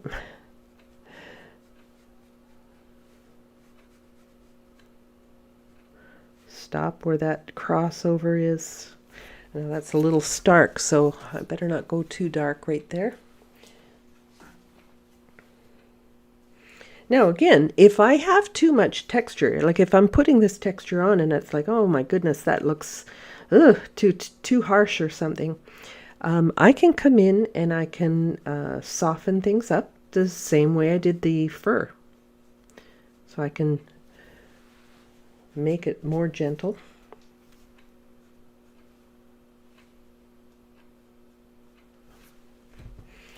So if I just rinse my brush, let's come back over here because that's still wet right there. But let's say I want to soften this a little bit. I'm just taking my blotted brush, and I'm not trying to remove paint, I'm just smudging it, if you will.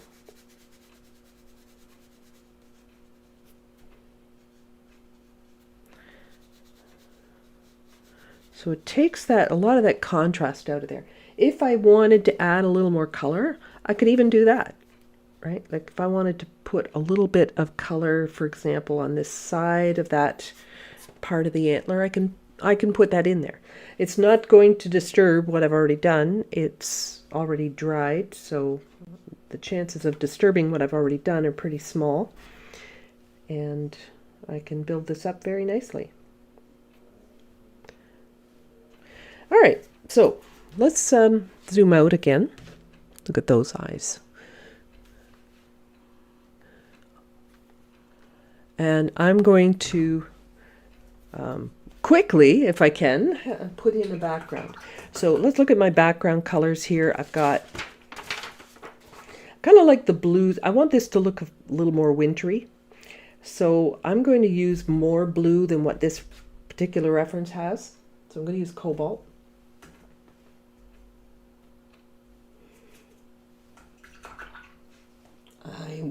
I will use a little bit of course, my Payne's Gray. I'll use a little bit of that.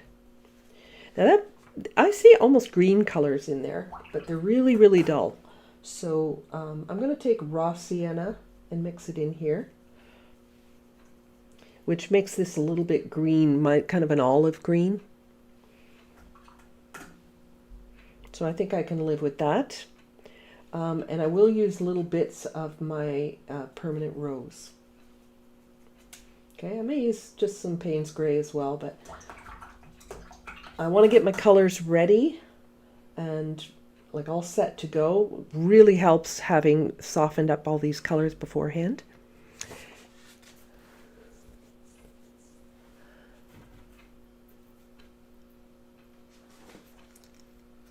Okay.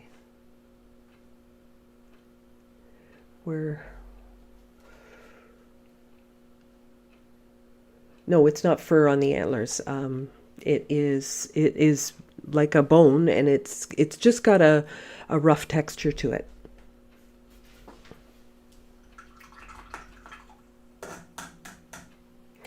All right, so I need a big brush here because I'm going to work really wet. So I need a big brush, and I'm going to work my way around the whole deer.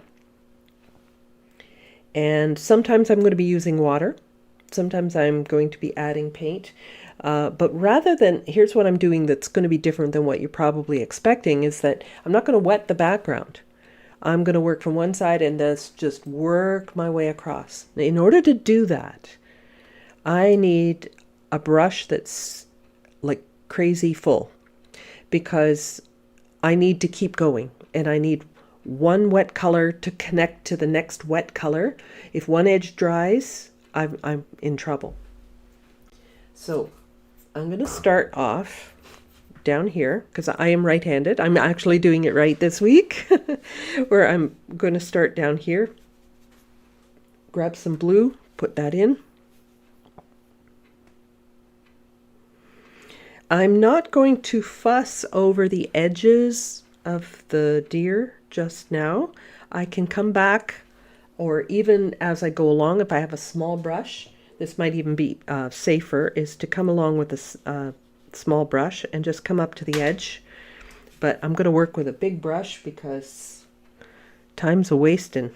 I need to come in with really wet color. Now, just like what I was saying before, don't spread out your color. I am working with my brush absolutely full. And see this edge here? I don't want that one to dry out on me, this upper edge, because that's the one that has to keep going, right? I have to keep going around. Let's pick up a little bit of this red.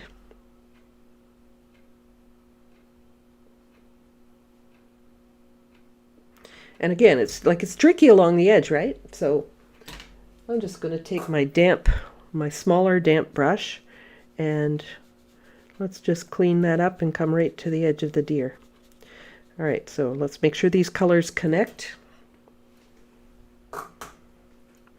And maybe I'll come up into here with the small brush because it's a little easier to manipulate.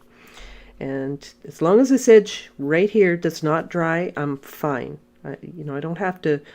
I've done paintings where I've felt like, oh my gosh, I'm running out of time. I'm going to ruin this, after you've done all the work kind of thing. But I've learned that as long as that edge stays wet, I'm okay. I'll be fine. See, I can smear that in and nobody will see where that little telltale spot was there.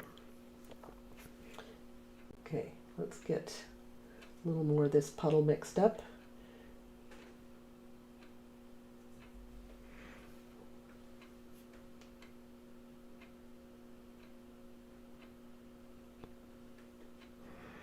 Now where it's going to get tricky is when I'm doing the around the antlers. You can use multiple brushes. You might find that easier. But I'm going to, I'll just grab this smaller brush here because I'm working around another shape, and I want to make sure I get the edge of the ear done here. But you can see what I did with that edge near the white fur. Now you can see the white fur. You couldn't see it, like over here, you can't even see it. But if I work around here, and I can come back, I can reestablish that ear a little bit better if I want to later. But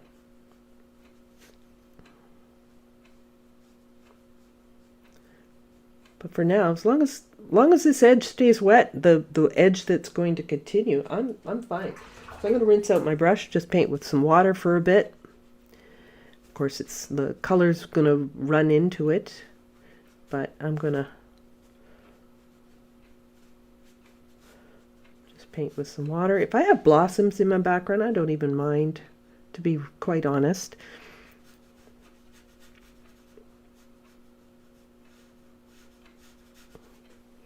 You just keep your brush full and you'll be totally fine.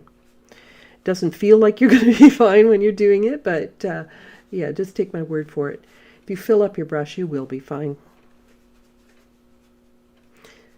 Just watch all your edges, like where you're heading with things.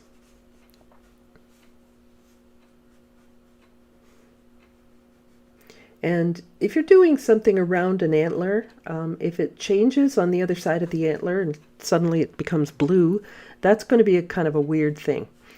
So make it kind of the same background on either side, or you will have some strange looking background there.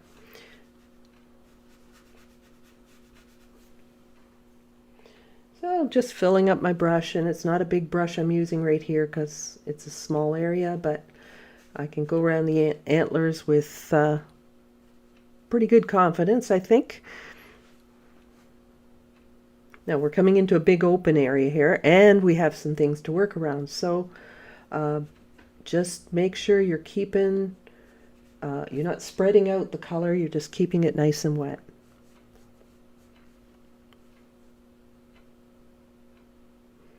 See, it would be easy for me to just kind of go along an edge like this, but before you know it, this edge here gets dry, right? So you've got to pay attention to those things. Get them wet again. Put more paint down there if you have to.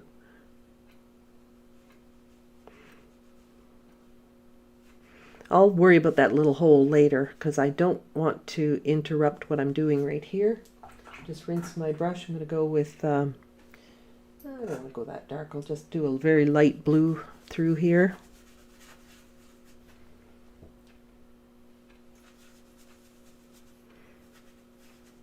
Kind of feels terrifying when you're doing it, but you'll see that if you just remember how wet it needs to be, then you'll be just fine.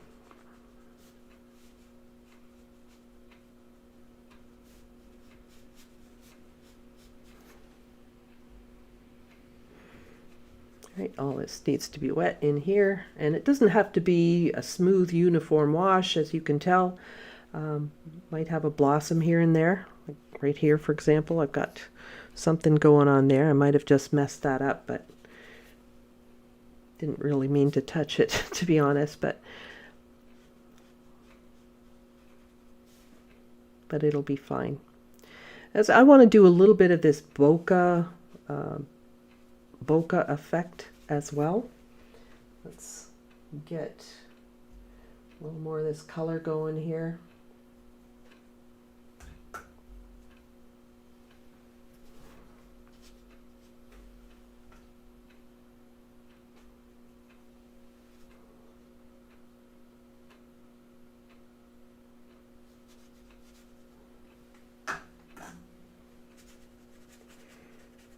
Pay attention to every edge that needs to continue.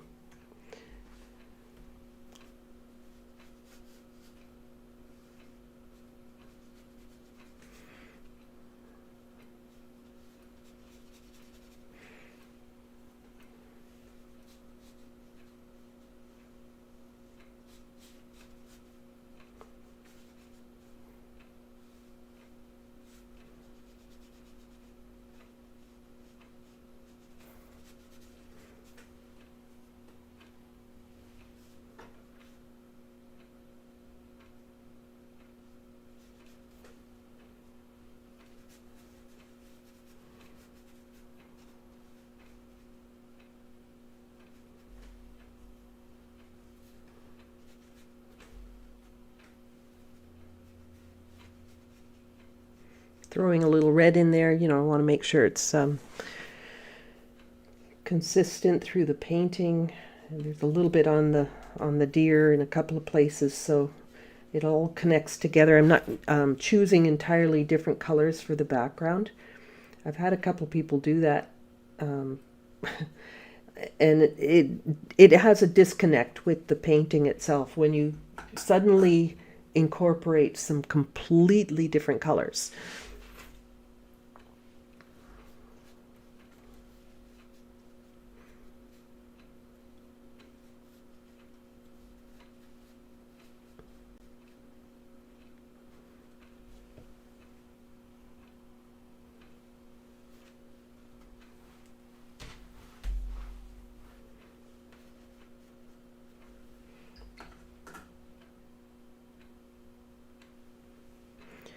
I'm going to go mostly clear water here, with a little bit of blue in it maybe.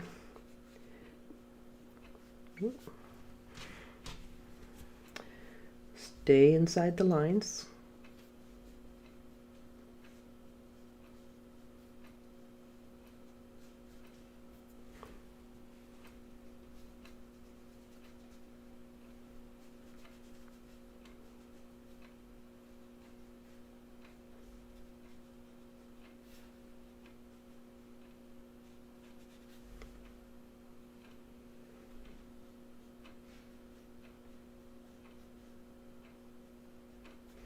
This is where the small brush can be helpful, tucking into those little tight spots, especially the little corners.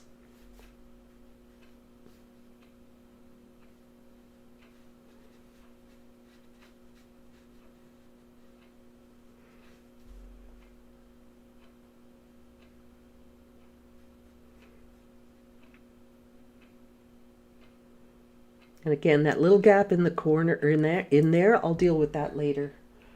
When I'm not trying to race my way around the whole outside.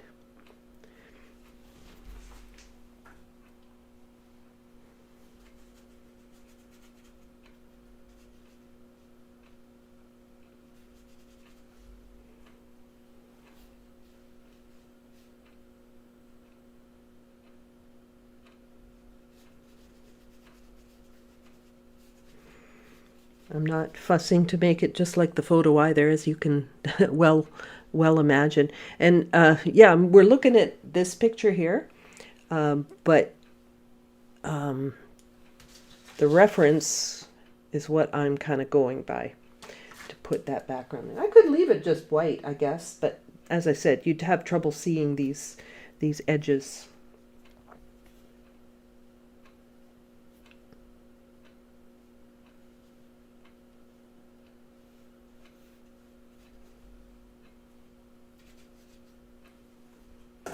Look at this big blossom I got going on there. Not going to worry about it. I'm just going to leave it for now. There are things I can do.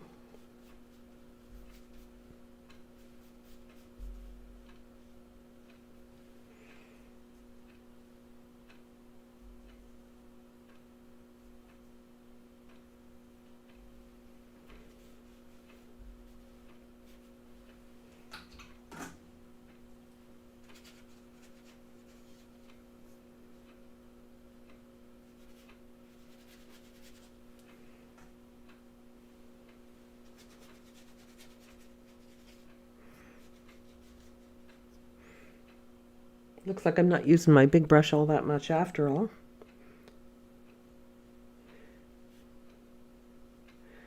As I fill up this one, I seem to be okay. Let's go a little bit darker through there. Just drop some color in and keep going.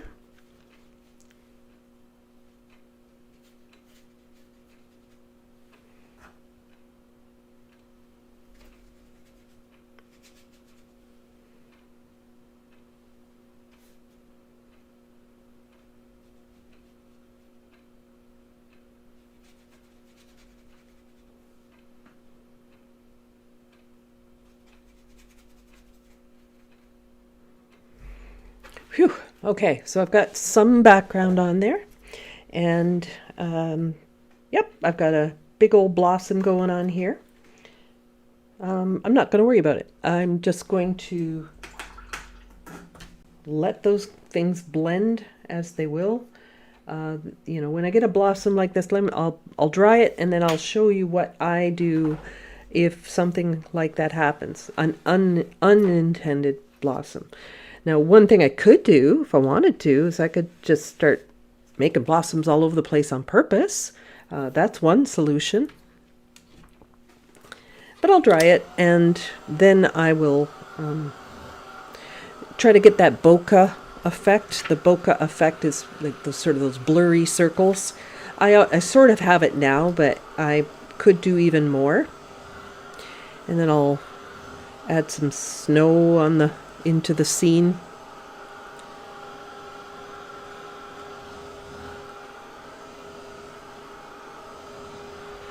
This is maybe a little bit bright, but I'm okay. It's good.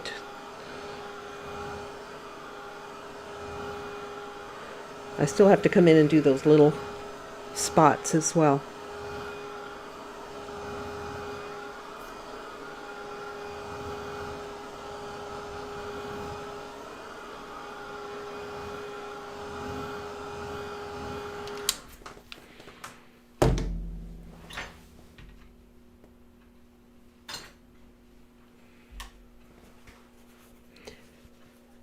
Okay, so my little brush, damp, not really wet, clean paper towel. What a blossom is where a wet area meets a damp area. And, you know, it's like when a wave comes in and washes the debris up on the beach. All right, so it's all gathered here. So there's excess paint right in this spot. So what I'll do with my blotted brush is I'm going to come in and re-dampen this area.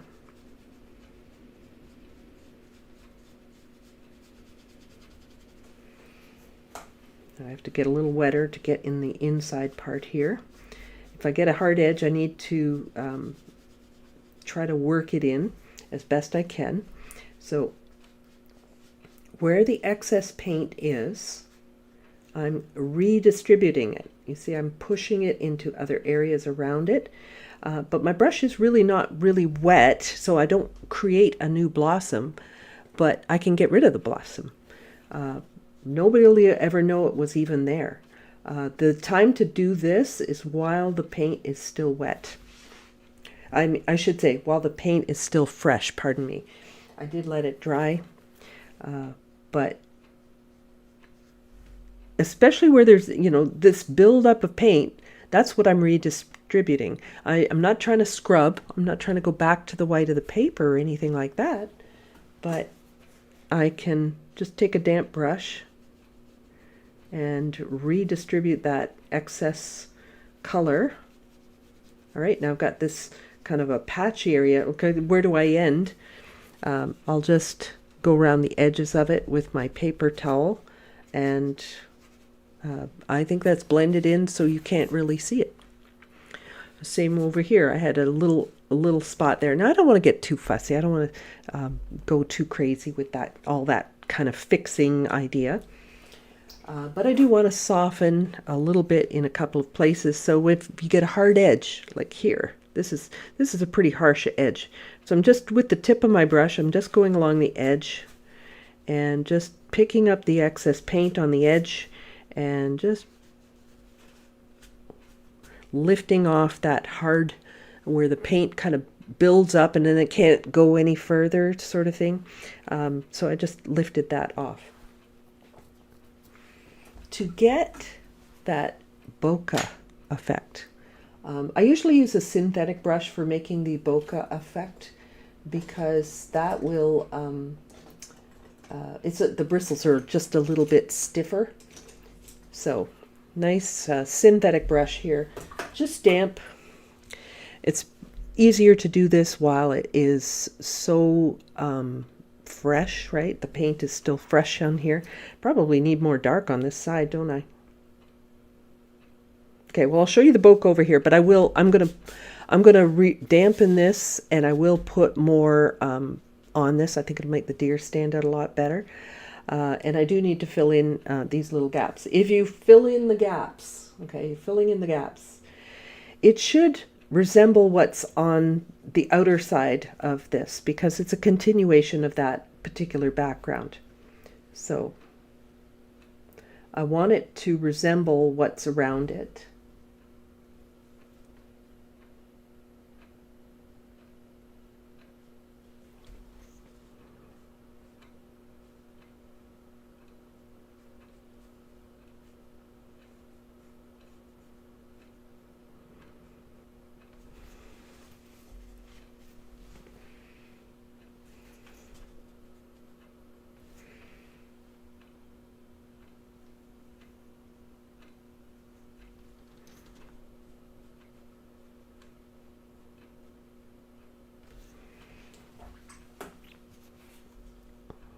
So it gets a little lighter on this. It's lighter on this side, so the inside part that I'm putting in here is a little lighter on that side than it is on this side, because it's dark on that side. So it looks like it fits in, right? That's what I'm trying to do there. Now, with the synthetic brush here, to get the bokeh effect, things where you might have a little bit of light area and it's out of focus on the camera. I might do a little more on the nose, yeah. But, so just take a circle and blot it off. Rinse your brush. You'll have to clean your brush a lot when you're doing this. Now, some colors will lift more easily than others. Payne's Gray does not lift all that well. But we're just trying to lighten these circles here a little bit. And it is important that they are different sizes. They are circular, of course, but they should be different sizes. And it just needs to be a gentle effect. Don't try to scrub back to the white of the paper. I think if you did try to scrub back to the white of the paper, it would take away from the textures on the deer. So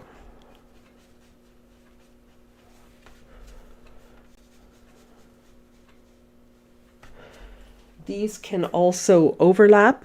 So you know, if I wanted to do a bigger one here, for example, it could overlap the one behind, and that's fine. And you can do that around as, you know, to your heart's content as much as you like.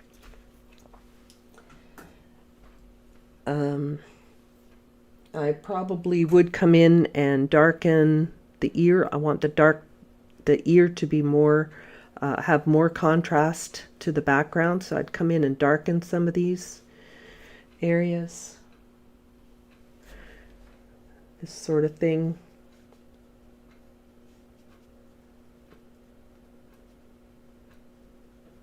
You know, I came in and darkened the eye. And yes, I can definitely do a little bit more on this nose. If I come in and work on dry and then soften it, I can probably have a little bit more control.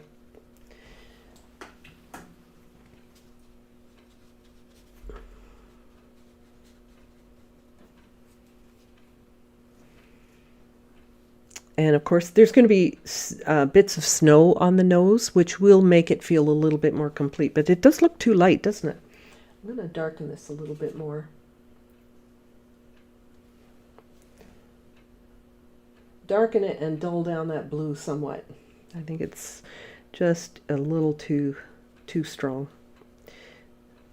As it lightened, it got kind of pale. So I do think that you are correct in asking about this nose. It doesn't look complete to me. So I'll lift out a highlight for the nose here. Just lift it out of that wet color. Maybe a little bit down here. That'll keep everything soft. And all right, so I'll do just a couple more bokeh on here.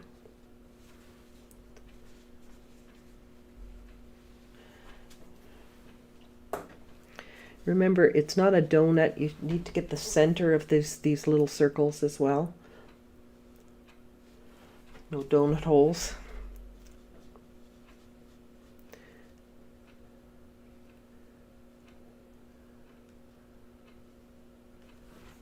Oh no, I made them symmetrical. I have to change that.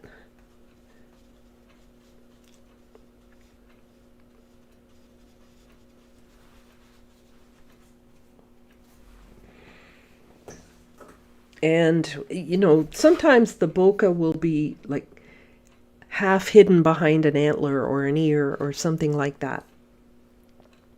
So I might do like a half circle in a spot or two, because it is a background effect. It's not going to be on the deer, so it, you know, it would be weird for none of it to come in contact with the deer.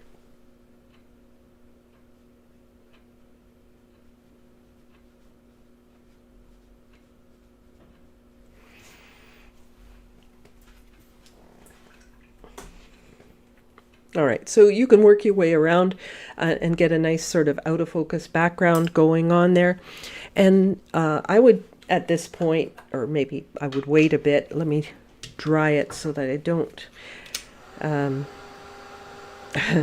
don't have the snow blending into the nose.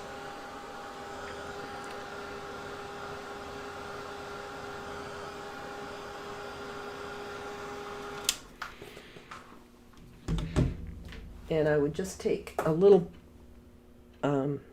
bit of white paint and dabble on some of the snowflakes on the nose. Those I would dabble on the back as well. You'd see some of the build up there, maybe a bit on the top of the head. The white paint, this one's Dr. P.H. Martin's Bleed Proof White. It is quite opaque. But you do need to use it thicker than your watercolor. So if you've been trying to use white paint in your watercolor for something and it's just not covering very well, you might need to use the paint a little heavier.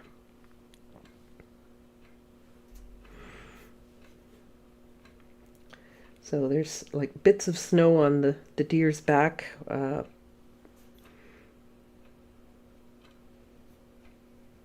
clinging to the fur kind of thing.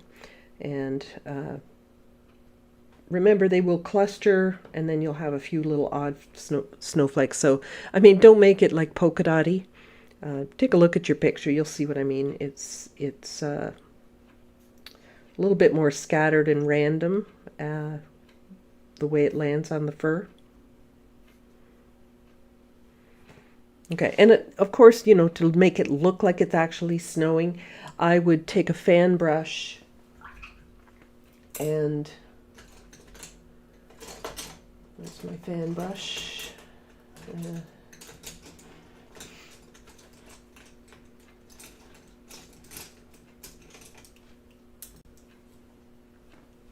And I would dip this in and I would spatter all over. Now I'm not going to do that because there's a few little adjustments I want to make, like the background and stuff, so it wouldn't make sense for me to put the white on until the very end. But you get the idea of this anyway.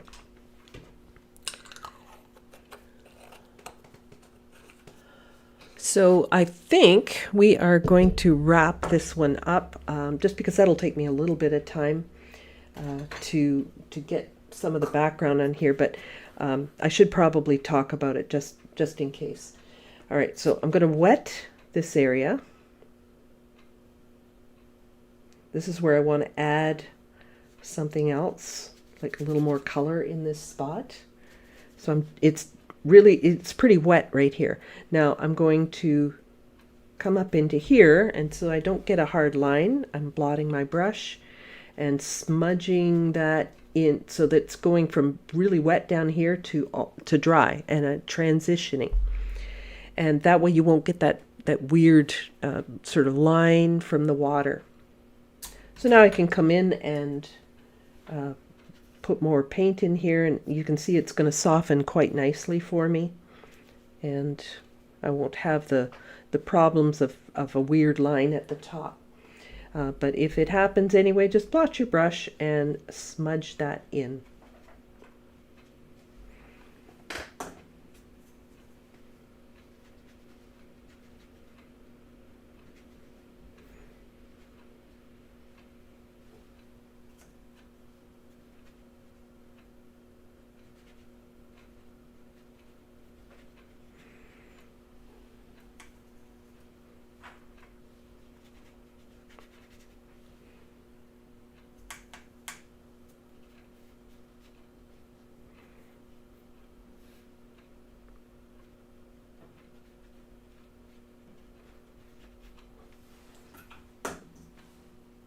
And that, that adds in the dark that I didn't get on the first try. But you won't tell that I've done it, right? Like, it's going to blend right in.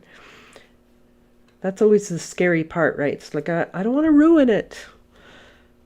Trust me, I have been there. I know that feeling of, I will wreck it. I know I'll wreck it. It's,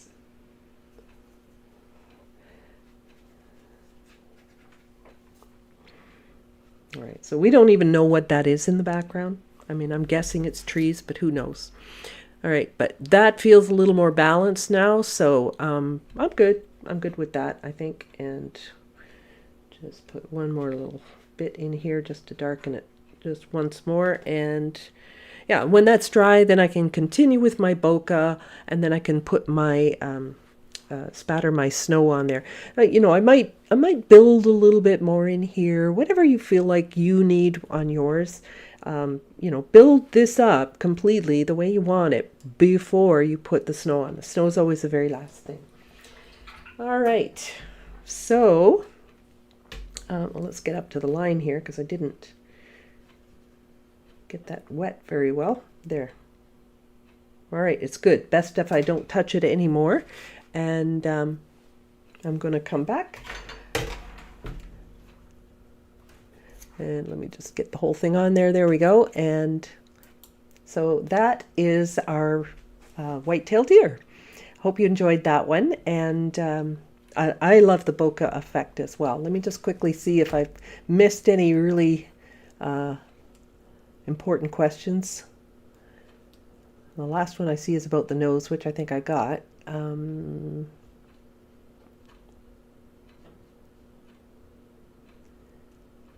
Alrighty, so it doesn't look like I've missed anything. Okay, so we're going to wrap this one up. To my American friends, I wish you a very nice Thanksgiving and hope you spend some quality time with your family over some good food and all that. And we will see you next week, and we'll try to get to those critiques. I have lots of paintings to share with you that people have sent me, and we will be talking about the suggestions and things that people need some help with. All right, so have a wonderful week, everybody, and we will see you next time. Bye.